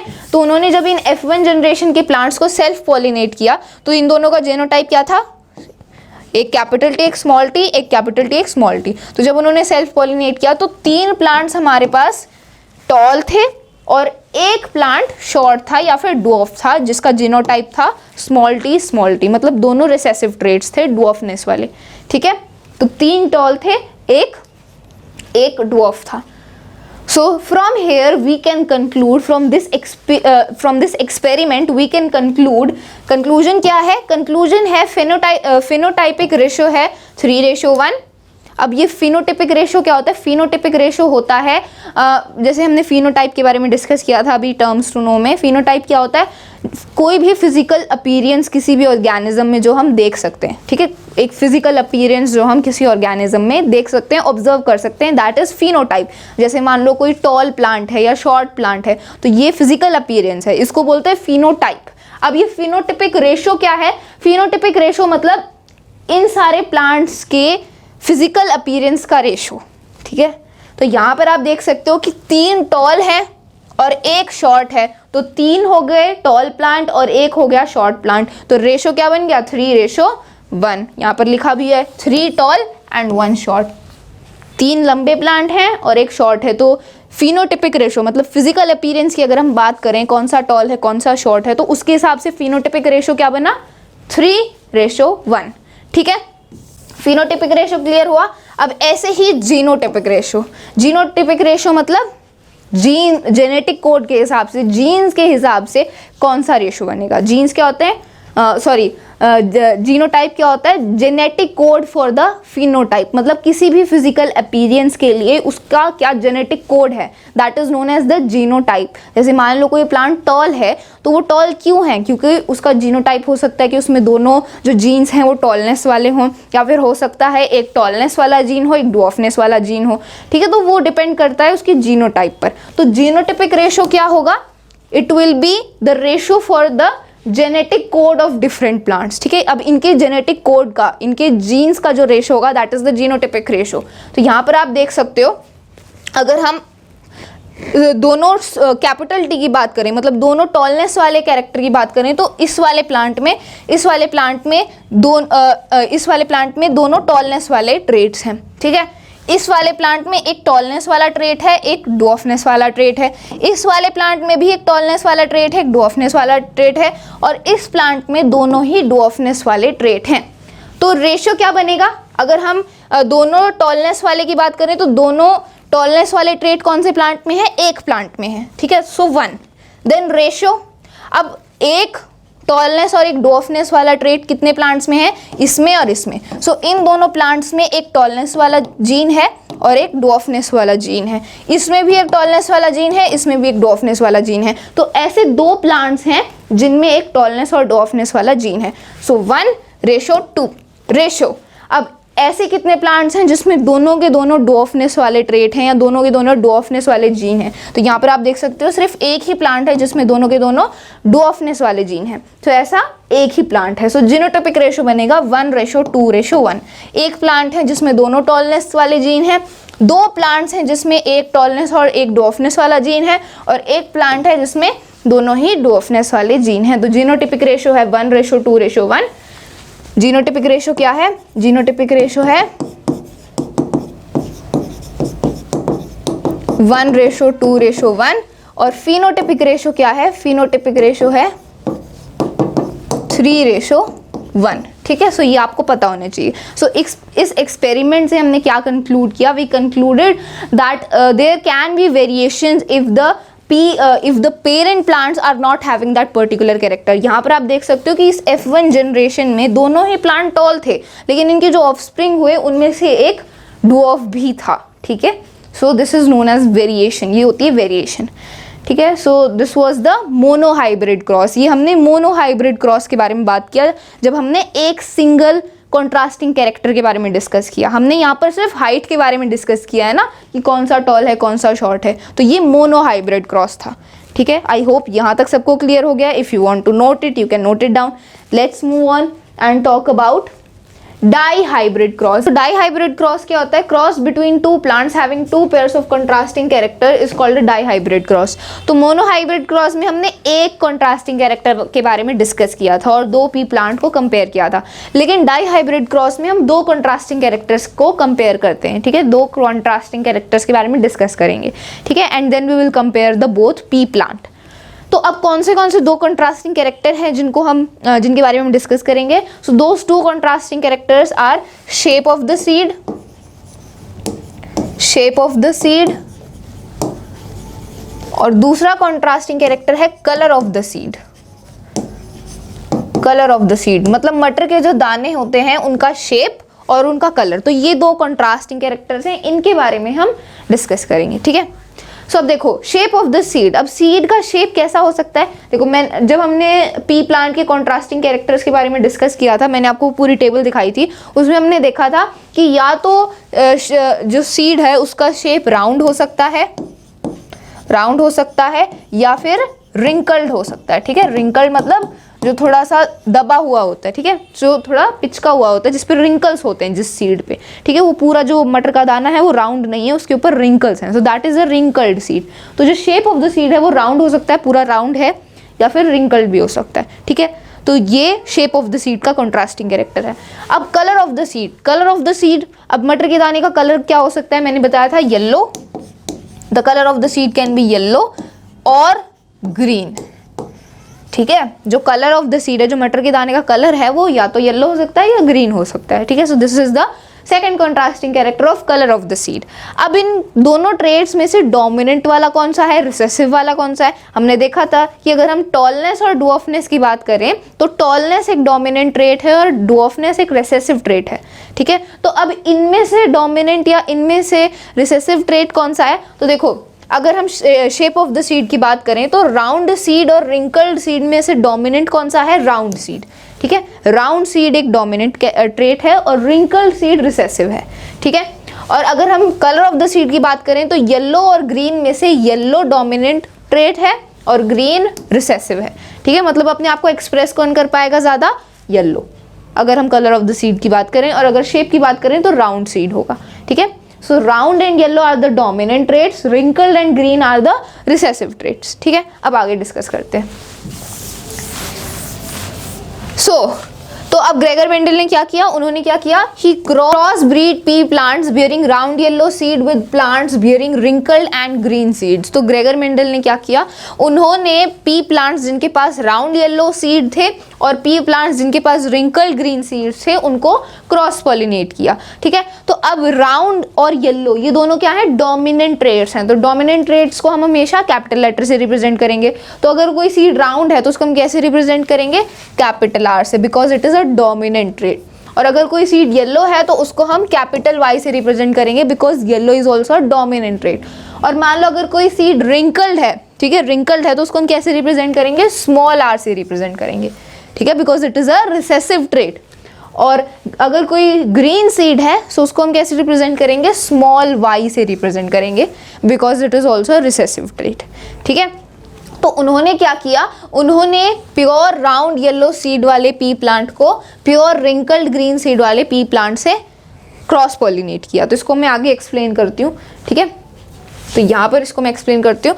सो देखो, अब जो पी प्लांट होगा जिसके पास राउंड और येलो सीड है, सो उसका जेनोटाइप क्या होगा? तो राउंड और येलो, प्योर राउंड येलो, मतलब जो दोनों जेनोटाइप दोनों जो जीन्स होंगे वो सेम होंगे। ठीक है, सो राउंड मतलब कैपिटल आर और येलो भी है तो हम कैपिटल वाई। ठीक है, तो दो कैरेक्टर्स की बात कर रहे हैं, इसलिए यहाँ पर हमने दो जीन्स यहाँ पर मेंशन किए। ठीक है, मोनो हाइब्रिड की जब हम बात कर रहे थे तो उसमें एक ही कैरेक्टर था हाइट, इसलिए सिर्फ हम यहाँ पर दो जीन्स थे। लेकिन यहाँ पर हम दो कॉन्ट्रास्टिंग कैरेक्टर्स की बात कर रहे हैं ना, इसलिए यहाँ पर हमने चार जीन्स यहाँ पर लिखे हुए हैं, तो कंफ्यूज नहीं होना है। ओके, सो अब ये पहला पी प्लांट है जिसके पास राउंड और येलो सीड्स हैं। So the genotype is capital R and capital Y. ठीक है, अब दूसरा जो पी प्लांट है उसके पास कैसे सीड्स हैं? रिंकल्ड और ग्रीन। तो रिंकल्ड के लिए मैंने बताया था कि स्मॉल आर यूज करेंगे और ग्रीन के लिए हम स्मॉल वाई यूज करेंगे। ठीक है, because they are recessive traits. तो अब ये दोनों हमारे पास पी प्लांट है। अब उन्होंने क्या किया? उन्होंने इन दोनों पी प्लांट को क्रॉस पॉलिनेट किया। तो अब कितनी पॉसिबिलिटीज हैं? कैसी पॉसिबिलिटीज हैं? तो देखो, ये वाला जो पी प्लांट है इसमें से कौन से जीन्स हमारे पास आने की पॉसिबिलिटी है? तो देखो, यहाँ से ये कैपिटल आर आ सकता है। ठीक है, यहाँ से ये कैपिटल वाई आ सकता है। ओके, तो एक पॉसिबिलिटी ये है। यहाँ से ये वाला स्मॉल आर आ सकता है और यहाँ से ये वाला स्मॉल वाई आ सकता है। ठीक है, तो यहाँ पर ये पहला वाला आर आ गया, ये पहला वाला वाई आ गया। अब ऐसे ही यहाँ पर ये वाला कैपिटल आर आ जाएगा, ये वाला वाई आ जाएगा। ऐसे ही यहाँ पर भी एक स्मॉल आर आ जाएगा, यहाँ पर भी वाई आएगा। तो ये ही दोनों पॉसिबिलिटीज़ हैं। ठीक है, capital R capital Y, small R small Y, मतलब राउंड येलो और रिंकल्ड ग्रीन।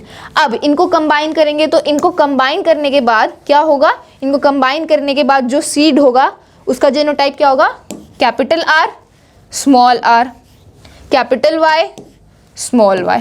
ठीक है, तो अब ये जो सीड है, अब ये जो पी प्लांट है, अब ये जो सीड है इसका जेनोटाइप ये है, एक कैपिटल आर, एक स्मॉल आर, एक कैपिटल वाई, एक स्मॉल वाई। मतलब एक राउंड वाला ट्रेट है, एक रिंकल्ड वाला ट्रेट है, एक येलो सीड वाला ट्रेट है और एक ग्रीन सीड वाला ट्रेट है। तो इनमें से डोमिनेंट होंगे वही अपने आप को एक्सप्रेस करेंगे। तो डोमिनेंट इन दोनों में कौन सा है? राउंड है। इन दोनों में से कौन सा डोमिनेंट है? येलो है। तो ये जो सीड बना है ये कैसा होगा? This will be round and yellow. ठीक है, सो ये सीड कैसा होगा? Round and yellow. ठीक है, सो ये जो सीड बना, तो जब उन्होंने क्या किया, एक प्योर राउंड येलो सीड वाले पी प्लांट को प्योर रिंकल्ड ग्रीन सीड के पी प्लांट को क्रॉस पॉलिनेट किया, तो ये दोनों गैमीट्स आएंगे, ये दोनों जीन्स आएंगे, तो इनको कंबाइन करने के बाद जो पी प्लांट होगा उसके सीड का जीनोटाइप क्या है, capital R capital Y small Y. तो इन दोनों में से डोमिनेंट है राउंड और येलो, तो ये जो सीड होगा ये कैसा होगा, राउंड और येलो। तो अब ये तो पेरेंट्स हैं, है ना, ये तो पेरेंट्स हैं क्योंकि इन्होंने इनको हमने क्रॉस पॉलिनेट किया तब जाके ये नई जनरेशन आई। सो दीज आर पेरेंट, ठीक है, ये क्या है, पेरेंट प्लांट्स हैं।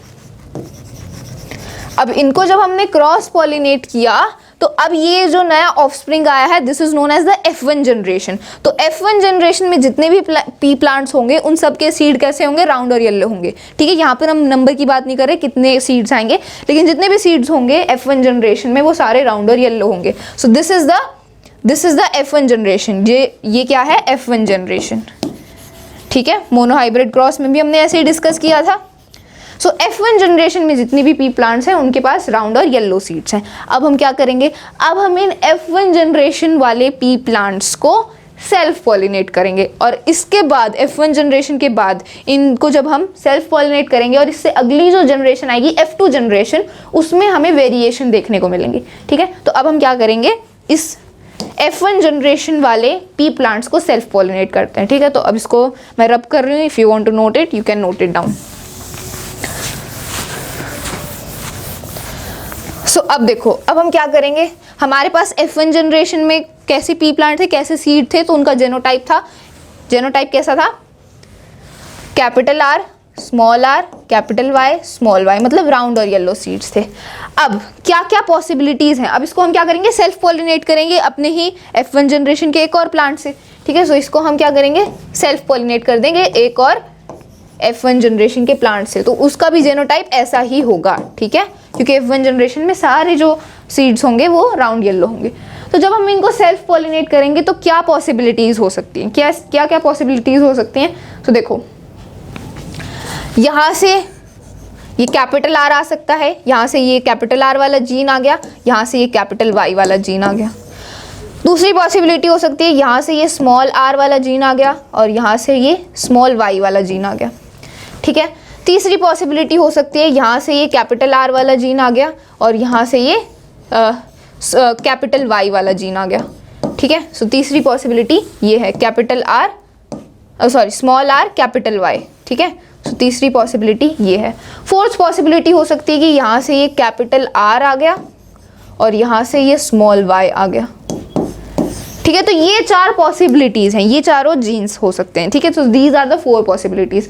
इस प्लांट में ये है, इस प्लांट में भी सेम यही 4 पॉसिबिलिटीज़ होंगी, ठीक है। सो इस प्लांट में ये 4 पॉसिबिलिटीज़ हैं और इस प्लांट में भी, क्योंकि ये भी F1 जनरेशन का सेम ही प्लांट है, इसका भी सेम जीनोटाइप है, सो इसकी भी यही वाली 4 पॉसिबिलिटीज़ होंगी, इसकी भी 4 वही पॉसिबिलिटीज़ होंगी, ठीक है। So this plant will also have these same 4 possibilities. तो यहाँ पर मैं लिख देती हूँ, ठीक है, small r capital Y, it can be, another possibility can be capital R capital Y, another possibility can be small r small y, and another possibility can be capital R small y, ठीक है। तो इस plant में भी ये 4 possibilities हैं। तो ये तो F1 जनरेशन के प्लांट हैं। तो अब ये F1 जनरेशन के ये जीन्स पॉसिबल हैं। अब इनको जब हम कंबाइन करेंगे तो F2 जनरेशन वाले प्लांट आएंगे। तो अब उन F2 जनरेशन वाले प्लांट को हम कैसे, उनके जीन्स कैसे निकालेंगे, इनको हमें कंबाइन करना पड़ेगा। अब इनको कंबाइन कैसे करेंगे, इन जीन को हम कैसे कंबाइन करेंगे, हमें एक टेबल ड्रॉ करनी पड़ेगी, ठीक है। We have to draw a table. So यहाँ पर अब मैं क्या करूँगी, एक टेबल ड्रॉ करूँगी, ठीक है। सो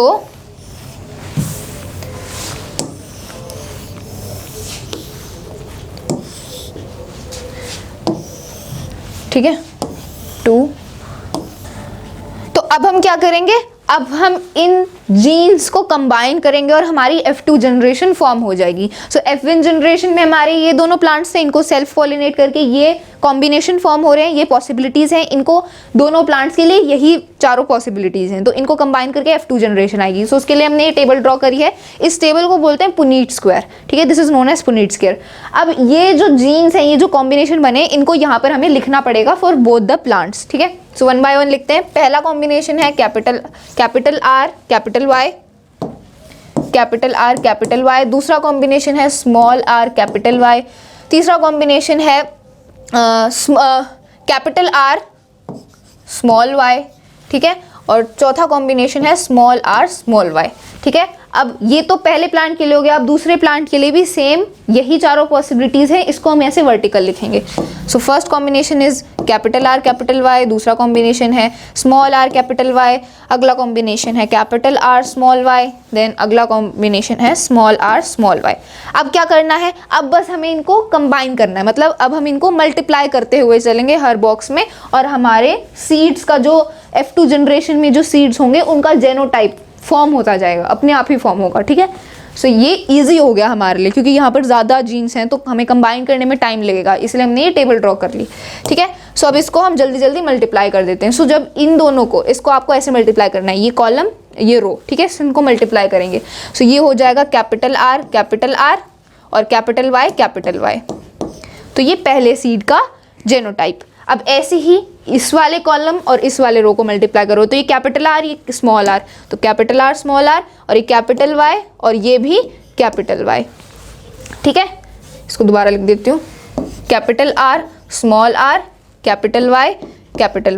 अब ऐसे ही इनको कंबाइन करो, तो ये कैपिटल आर ये तो दोनों कैपिटल हो गए, ठीक है, ये कैपिटल वाई और ये स्मॉल वाई, ठीक है। अब ऐसे ही इसको कैपिटल आर और ये स्मॉल आर, ये कैपिटल वाई और ये स्मॉल वाई, ठीक है। तो ये पहला कॉम्बिनेशन हो, तो ये पहली रो हो गई हमारी। अब ऐसे ही आगे बढ़ते हैं। सो इसको अब मैं अब जल्दी जल्दी मल्टीप्लाई कर रही हूँ, आप इसको देख सकते हो। सो ये हो जाएगा कैपिटल आर स्मॉल आर, ये कैपिटल वाई, ठीक है, capital R small R, sorry small R पहले आएगा, फिर कैपिटल आर, फिर देन कैपिटल वाई, ठीक है। अब ऐसे ही small R capital Y, then small R capital Y small Y, then small R capital Y small Y, ठीक है। अब ऐसे ही इसको कैपिटल आर स्मॉल वाई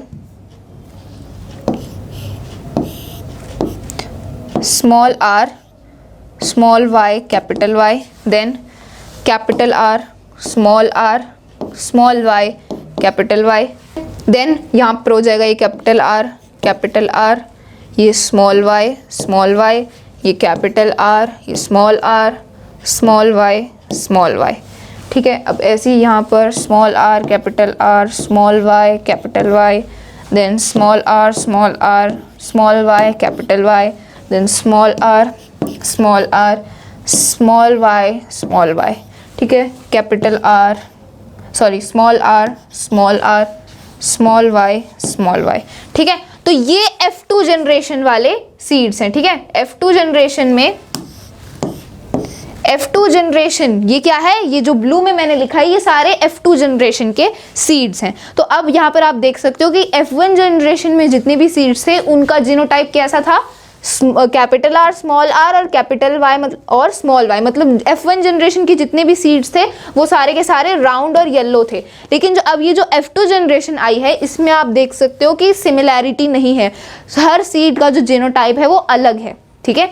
यहाँ पर आप देख सकते हो कि कैसा सीड है, डोमिनेंट है राउंड और डोमिनेंट है येलो, तो ये राउंड एंड येलो बना, ये यहाँ पर बना, ये भी राउंड एंड येलो है, ये भी राउंड एंड येलो है, ये भी राउंड एंड येलो है, ठीक है, ये भी राउंड एंड येलो है, ये भी राउंड एंड, ये कैसा है, ये है रिंकल्ड एंड येलो, क्योंकि यहाँ पर आप देख सकते हो दोनों जो आर हैं वो स्मॉल आर हैं। स्मॉल आर हम किसके लिए रिप्रेजेंट करते हैं, रिंकल्ड के लिए, ठीक है। तो यहाँ पर दोनों ही रिसेसिव ट्रेट हैं, तो ये रिंकल्ड है और वाई मतलब येलो, स्मॉल कैपिटल वाई मतलब येलो, तो ये रिंकल्ड और येलो सीड बना है। यहाँ पर ये राउंड एंड येलो है, ये कैसा है, रिंकल्ड एंड येलो है, ये भी रिंकल्ड एंड येलो है, ठीक है। ये कैसा है, राउंड एंड येलो है, ये भी राउंड एंड येलो है। ये कैसा है, राउंड एंड ग्रीन है, क्योंकि यहाँ पर डोमिनेंट तो क्या है, राउंड ही है, तो ये राउंड हो गया। और क्या स्मॉल वाई किसके लिए होता है, ग्रीन के लिए होता है, दोनों ही स्मॉल वाई है, मतलब दोनों ही रिसेसिव ट्रेट है, मतलब दोनों ही ग्रीन वाले ट्रेट हैं, तो ये होगा राउंड एंड ग्रीन। तो यहाँ पर आप देख सकते हो कितनी वेरिएशन आ गई F2 जनरेशन में, ठीक है।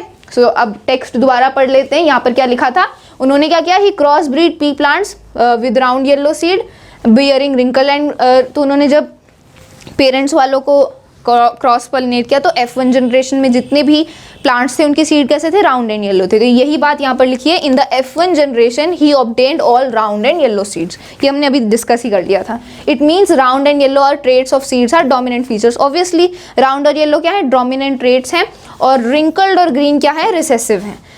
फिर उन्होंने क्या किया, फिर उन्होंने F1 जनरेशन वाले प्लांट्स को सेल्फ पॉलिनेट किया, तो हमने वो ये सारा कर दिया है। So he self pollinated the plants of F1 generation to obtain F2 generation.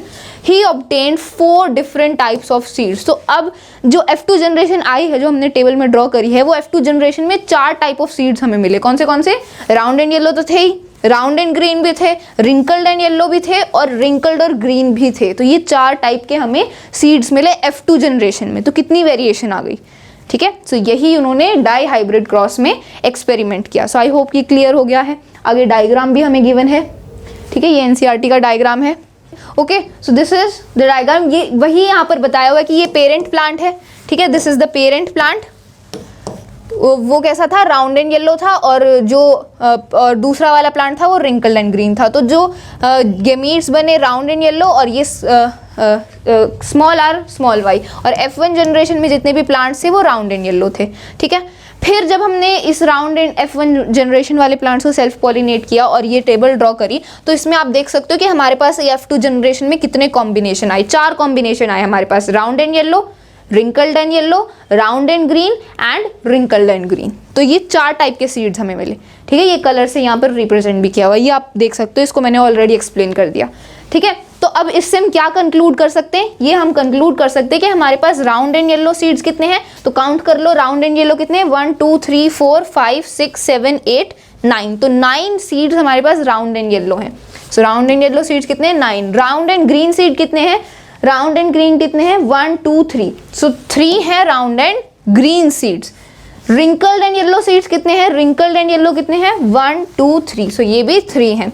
Wrinkled and green seeds कितने हैं, सिर्फ 1। So there are 1 wrinkled and green seeds in F2 generation. तो F2 जनरेशन में हमें ये 4 टाइप के सीड देखने को मिले।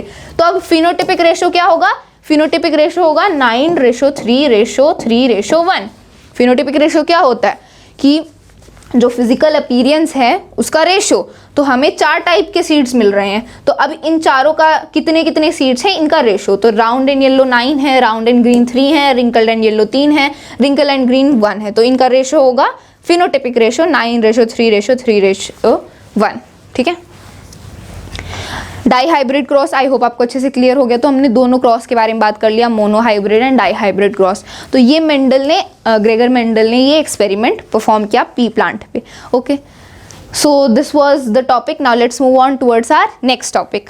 So our next topic is how do these traits get expressed. तो अब ये जो traits होते हैं ये कैसे express होते हैं, मतलब कोई plant tall है तो कैसे tall है, ठीक है। So ये traits express कैसे होते हैं, so देखो, cellular DNA is the information source for making proteins in the cell. तो डीएनए कहाँ होता है, सेल में होता है। ऑब्वियसली डीएनए क्रोमोसोम्स में होता है, क्रोमोसोम्स कहाँ होते हैं, न्यूक्लियस में होते हैं, और न्यूक्लियस कहाँ होता है, सेल में होता है। सो डीएनए कहाँ होता है, सेल में होता है। तो cellular DNA is the information source for making protein in the cell. तो डीएनए क्या करता है, प्रोटीन बनाता है सेल में। Okay, then a section of DNA that provides information for one protein is called the gene for that protein. तो DNA का एक सेक्शन जो प्रोटीन बनाने के लिए इंफॉर्मेशन प्रोवाइड करता है तो उसको हम क्या बोलते हैं, जीन फॉर दैट प्रोटीन। वो उसका क्या है, जीन है, ठीक है, जो इंफॉर्मेशन प्रोवाइड कर रहा है डीएनए। देन प्लांट, अब यहाँ पर ये एग्जाम्पल है, ठीक है, दिस इज द एग्जाम्पल। यहाँ पर ये एग्जाम्पल से समझाया कि कैसे जीन किसी भी ट्रेट को या कैरेक्टर को कंट्रोल करता है, ठीक है। तो ये एग्जाम्पल है, जैसे plant height can thus depend on amount of a particular plant hormone. अब प्लांट कितना टॉल है, वो कितना शॉर्ट है, तो ये किस पर डिपेंड करता है, it depends on the plant hormone. जितना उस प्लांट के अंदर कोई भी पर्टिकुलर हार्मोन रिलीज होगा तो उतना ही वो टॉल होगा, ठीक है। तो tallness of plant depend on a particular plant hormone, ठीक है। The amount of the plant hormone made will depend on the efficiency of the process for making it. अब जितना प्लांट हार्मोन रिलीज होगा plant के अंदर उतना ही वो toll होगा, लेकिन कितना प्लांट हार्मोन रिलीज होगा ये किस पे डिपेंड करता है, जितना एफिशिएंटली वो प्रोसेस काम कर रहा है प्लांट के अंदर। जितना एफिशिएंटली प्रोसेस काम कर रहा है उतना ज़्यादा प्लांट हार्मोन प्रोड्यूस होगा और उतना ही वो प्लांट टॉल होगा। ठीक है, तो यहाँ पर इस लाइन में इसको सम अप कर दिया है। Cellular DNA which is the information source. Cellular DNA क्या करता है? फॉर सिंथेसिस ऑफ प्रोटीन, वो प्रोटीन बनाता है। ठीक है, और जो एंजाइम होते हैं, ठीक है, जो एंजाइम होते हैं, जो एंजाइम्स होते हैं वो किसके बने होते हैं? प्रोटीन के ही बने होते हैं। तो अब ये एंजाइम क्या करेंगे? Works efficiently. ये एंजाइम अपना काम करते हैं और जब ये अपना काम अच्छे से करते हैं तो ज़्यादा हार्मोन प्रोड्यूस होता है। जब ज़्यादा हार्मोन प्रोड्यूस होगा तो प्लांट उतना ही लंबा होगा। ठीक है, सो यहाँ से हम कंक्लूड कर सकते हैं जीन्स कंट्रोल कैरेक्टरिस्टिक या फिर ट्रेट। तो जो जीन्स होते हैं, जो सेलुलर डीएनए है एक प्रोटीन के लिए, वही हमारे कैरेक्टरिस्टिक्स को कंट्रोल करता है। यहाँ पर आप देख सकते हो जो डीएनए था, जो इन्फॉर्मेशन सोर्स था, उसने प्रोटीन बनाया। अब जो एंजाइम होता है वो प्रोटीन का ही बना होता है। तो एंजाइम क्या करता है? अपना works efficiently, it works efficiently और फिर ज़्यादा हार्मोन प्रोड्यूस होता है और उतना ही वो प्लांट टॉल होगा। So it all depends on the gene. ये सारा कुछ जीन पे डिपेंड करता है कि क्या कैरेक्टर होंगे किसी भी एक प्लांट के या किसी भी एक ऑर्गेनिज्म के। ठीक है, so this was the topic, how do these traits get expressed. Now let's move on towards the next topic which is sex determination. तो किसी भी एक पर्टिकुलर इंडिविजुअल का, किसी भी एक ऑर्गेनिज्म का हमें जेंडर कैसे पता चलेगा? Will that be a boy और अ गर्ल? सो इसका कैसे पता चलेगा? So determination of gender of an offspring is known as sex determination. मतलब किसी भी एक ऑर्गेनिज्म का, किसी भी एक ऑफस्प्रिंग का जेंडर पता करना, इसको बोलते हैं सेक्स डिटर्मिनेशन। ठीक है, अब factors responsible for sex determination, मतलब फैक्टर्स, कौन से फैक्टर्स रिस्पॉन्सिबल हैं कि उस पर्टिकुलर इंडिविजुअल का क्या जेंडर होगा। सो इसके लिए क्या क्या फैक्टर्स रिस्पॉन्सिबल हैं? So first one is environmental factors भी होते हैं, जैसे in some animals the temperature at which the fertilized eggs are kept decides the gender. ठीक है, तो कुछ एनिमल्स में जो टेम्परेचर होता है जहाँ पर फर्टिलाइज्ड एग्स को रखा गया है, वो डिसाइड करता है कि उनका क्या जेंडर होगा। For example turtle. तो टर्टल एक ऐसा एनिमल है जिन एनिमल्स में इन्वायरमेंट एक बहुत इंपॉर्टेंट रोल प्ले करता है। इन्वायरमेंट एक बहुत इंपॉर्टेंट रोल प्ले करता है इन द जेंडर डिटर्मिनेशन, मतलब उस पर्टिकुलर ऑर्गेनिज्म का जेंडर क्या होगा। ठीक है, सो यहाँ पर टेम्परेचर रोल प्ले करता है। Second factor can be genetic factor भी हो सकता है, जैसे ह्यूमन बींग्स में in some animals like human gender of individual is determined by a pair of chromosomes called sex chromosomes. तो ह्यूमंस में जेनेटिक फैक्टर रिस्पॉन्सिबल है, क्रोमोसोम्स रिस्पॉन्सिबल है कि उस इंडिविजुअल का क्या जेंडर होगा, will it be a boy और अ गर्ल। ठीक है, तो अब देखो जो ह्यूमंस में क्रोमोसोम्स रिस्पॉन्सिबल होते हैं, कौन से क्रोमोसोम्स? Sex chromosomes. तो हमारे पास टोटल 23 पेयर ऑफ क्रोमोसोम्स होते हैं। ठीक है, यहाँ पर लिखा भी हुआ है in human beings there are 23 pair of chromosomes. ठीक है, हमारे पास 23 क्रोमोसोम्स होते हैं। Out of these 22 pair of chromosomes are called autosomes. तो 23 पेयर्स ऑफ क्रोमोसोम्स होते हैं और इन 23 में से 22 क्या होते हैं? 22 क्रोमोसोम्स आर कॉल्ड ऑटोसोम्स। ठीक है, यहाँ पर लिखा है ना, out of these 22 pair of chromosomes are called autosomes. और जो एक पेयर बच गया क्रोमोसोम्स का, उसको हम क्या बोलते हैं? And the last pair of chromosomes that help in deciding gender of that individual is called sex chromosome. तो जो लास्ट पेयर ऑफ क्रोमोसोम बचा है, जो किसी भी एक इंडिविजुअल का जेंडर डिटरमाइन करता है, उनको हम बोलते हैं सेक्स क्रोमोसोम। ठीक है, सो इतना क्लियर हुआ। 23 क्रोमोसोम होते हैं, 23 में से 22 तो ऑटोसोम्स ही हैं। लास्ट पेयर जो है, जो जेंडर डिटरमाइन करता है किसी भी एक इंडिविजुअल का, उनको बोलते हैं सेक्स क्रोमोसोम। ठीक है, आगे बढ़ते हैं। तो अब फीमेल में 2 सेक्स क्रोमोसोम होते हैं, एक पेयर ऑफ सेक्स क्रोमोसोम होता है which is XX, and male के पास एक पेयर ऑफ सेक्स क्रोमोसोम होता है XY। ठीक है, तो अब देखो, अब जो ऑफस्प्रिंग होगा उनका, उनके पास एक क्रोमोसोम मेल का आएगा, एक क्रोमोसोम फीमेल का आएगा, मतलब एक जीन फादर से आएगा, एक मदर से आएगा। ठीक है, दोनों के पास 2 हैं। ठीक है, एक pair of sex chromosome male के पास भी एक है।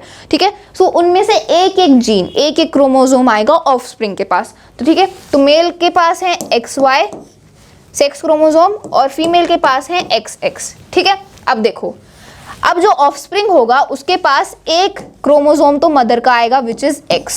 ठीक है, क्योंकि मदर के पास तो दोनों X क्रोमोसोम ही है, 50-50% आएंगे ना, तो एक जीन यहाँ से आएगा, एक जीन यहाँ से आएगा। सो मदर के पास से एक क्रोमोसोम आया X।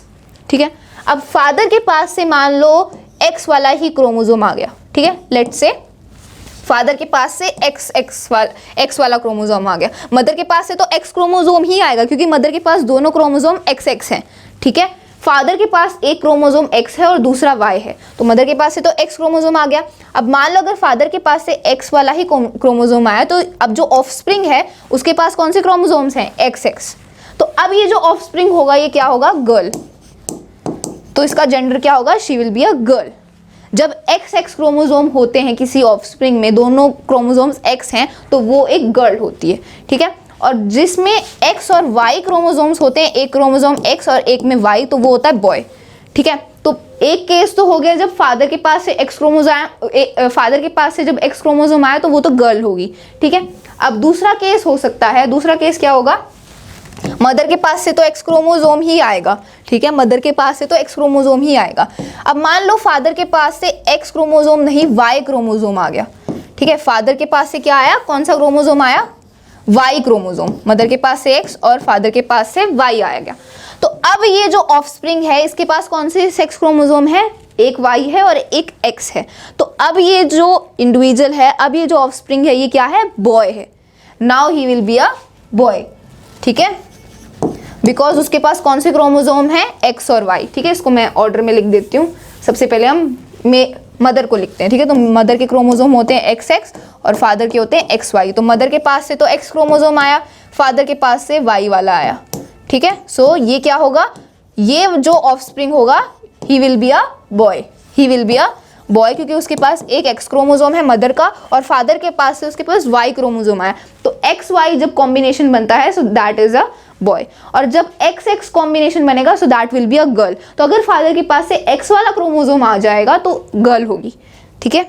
तो अब आप इतना तो कंक्लूड कर सकते हो कि जो जेंडर होता है किसी भी ऑफस्प्रिंग का, किसी भी इंडिविजुअल का, वो डिपेंड करता है फादर के क्रोमोसोम पे, ठीक है। वो डिपेंड करता है फादर के क्रोमोसोम पे, क्योंकि मदर के पास से तो एक्स क्रोमोसोम ही आएगा, लेकिन अगर फादर का एक्स क्रोमोसोम आया तो गर्ल होगी और अगर फादर का वाई क्रोमोसोम आया तो बॉय होगा, ठीक है। तो किसी भी इंडिविजुअल का, अगर हम ह्यूमंस की बात करें स्पेशली, तो वो डिपेंड करता है फादर के क्रोमोसोम पे। फादर के पास से जो सा क्रोमोसोम आएगा उसी पर डिपेंड करता है उस इंडिविजुअल का जेंडर, ठीक है। ये बात आई होप सबको क्लियर होगी। डायग्राम में भी आप देख सकते हो, मेल के पास एक्स वाई होता है और फीमेल के पास एक्स एक्स होता है। सो दोनों के पास से एक एक क्रोमोसोम आएगा। सो फीमेल के पास से तो एक्स ही आएगा, ठीक है, और मेल के पास से अगर एक्स आया है तो ये एक्स एक्स कंबाइन होकर क्या बनेगी, फीमेल बनेगी। और अगर फादर के पास से वाई क्रोमोसोम आया है और वो मदर के एक्स के साथ कंबाइन हुआ तो एक्स वाई हो जाएगा and that will be a male, ठीक है। डायग्राम से भी आप समझ सकते हो। सो यहाँ पर इसको पढ़ लेते हैं। This shows that half of the children will be boys and half will be the girls. तो इससे हमें पता चलता है कि आधे बच्चे बॉयज होंगे, आधी गर्ल्स होंगी, ठीक है। बिकॉज एक क्रोमोसोम अगर एक्स आया तो एक्स आया तो फीमेल और वाई आया तो मेल, ठीक है।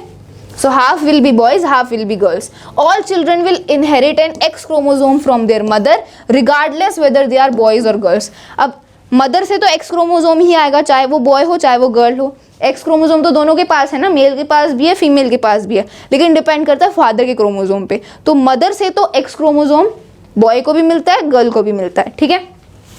Thus, gender of a individual will be determined by what he from his father and not from his mother. मतलब किसी भी इंडिविजुअल का जेंडर किस पर डिपेंड करता है, कौन सा क्रोमोसोम आया है फादर के पास से, ठीक है। सो फादर का क्रोमोसोम डिसाइड करता है what will be the gender of that individual, ठीक है। ये मैंने आपको बता ही दिया था। So this was the last topic of our chapter which was sex determination. I hope ये आपको अच्छे से क्लियर हो गया है। So we have finished our chapter heredity and evolution. I hope आपको ये चैप्टर अच्छे से क्लियर हो गया है। हमने जितने सारे टॉपिक्स के बारे में डिस्कस किया जो हमारे टर्म 2 के बोर्ड एग्जाम्स में आएंगे, आई होप सारे टॉपिक्स अच्छे से क्लियर हो गए हैं। In case you have any doubt in any of the topic then you can ask me in the comment box below. So that's all for this video. I will be coming back with some more new topics of class 10th. Till then, that's it. Thank you very much.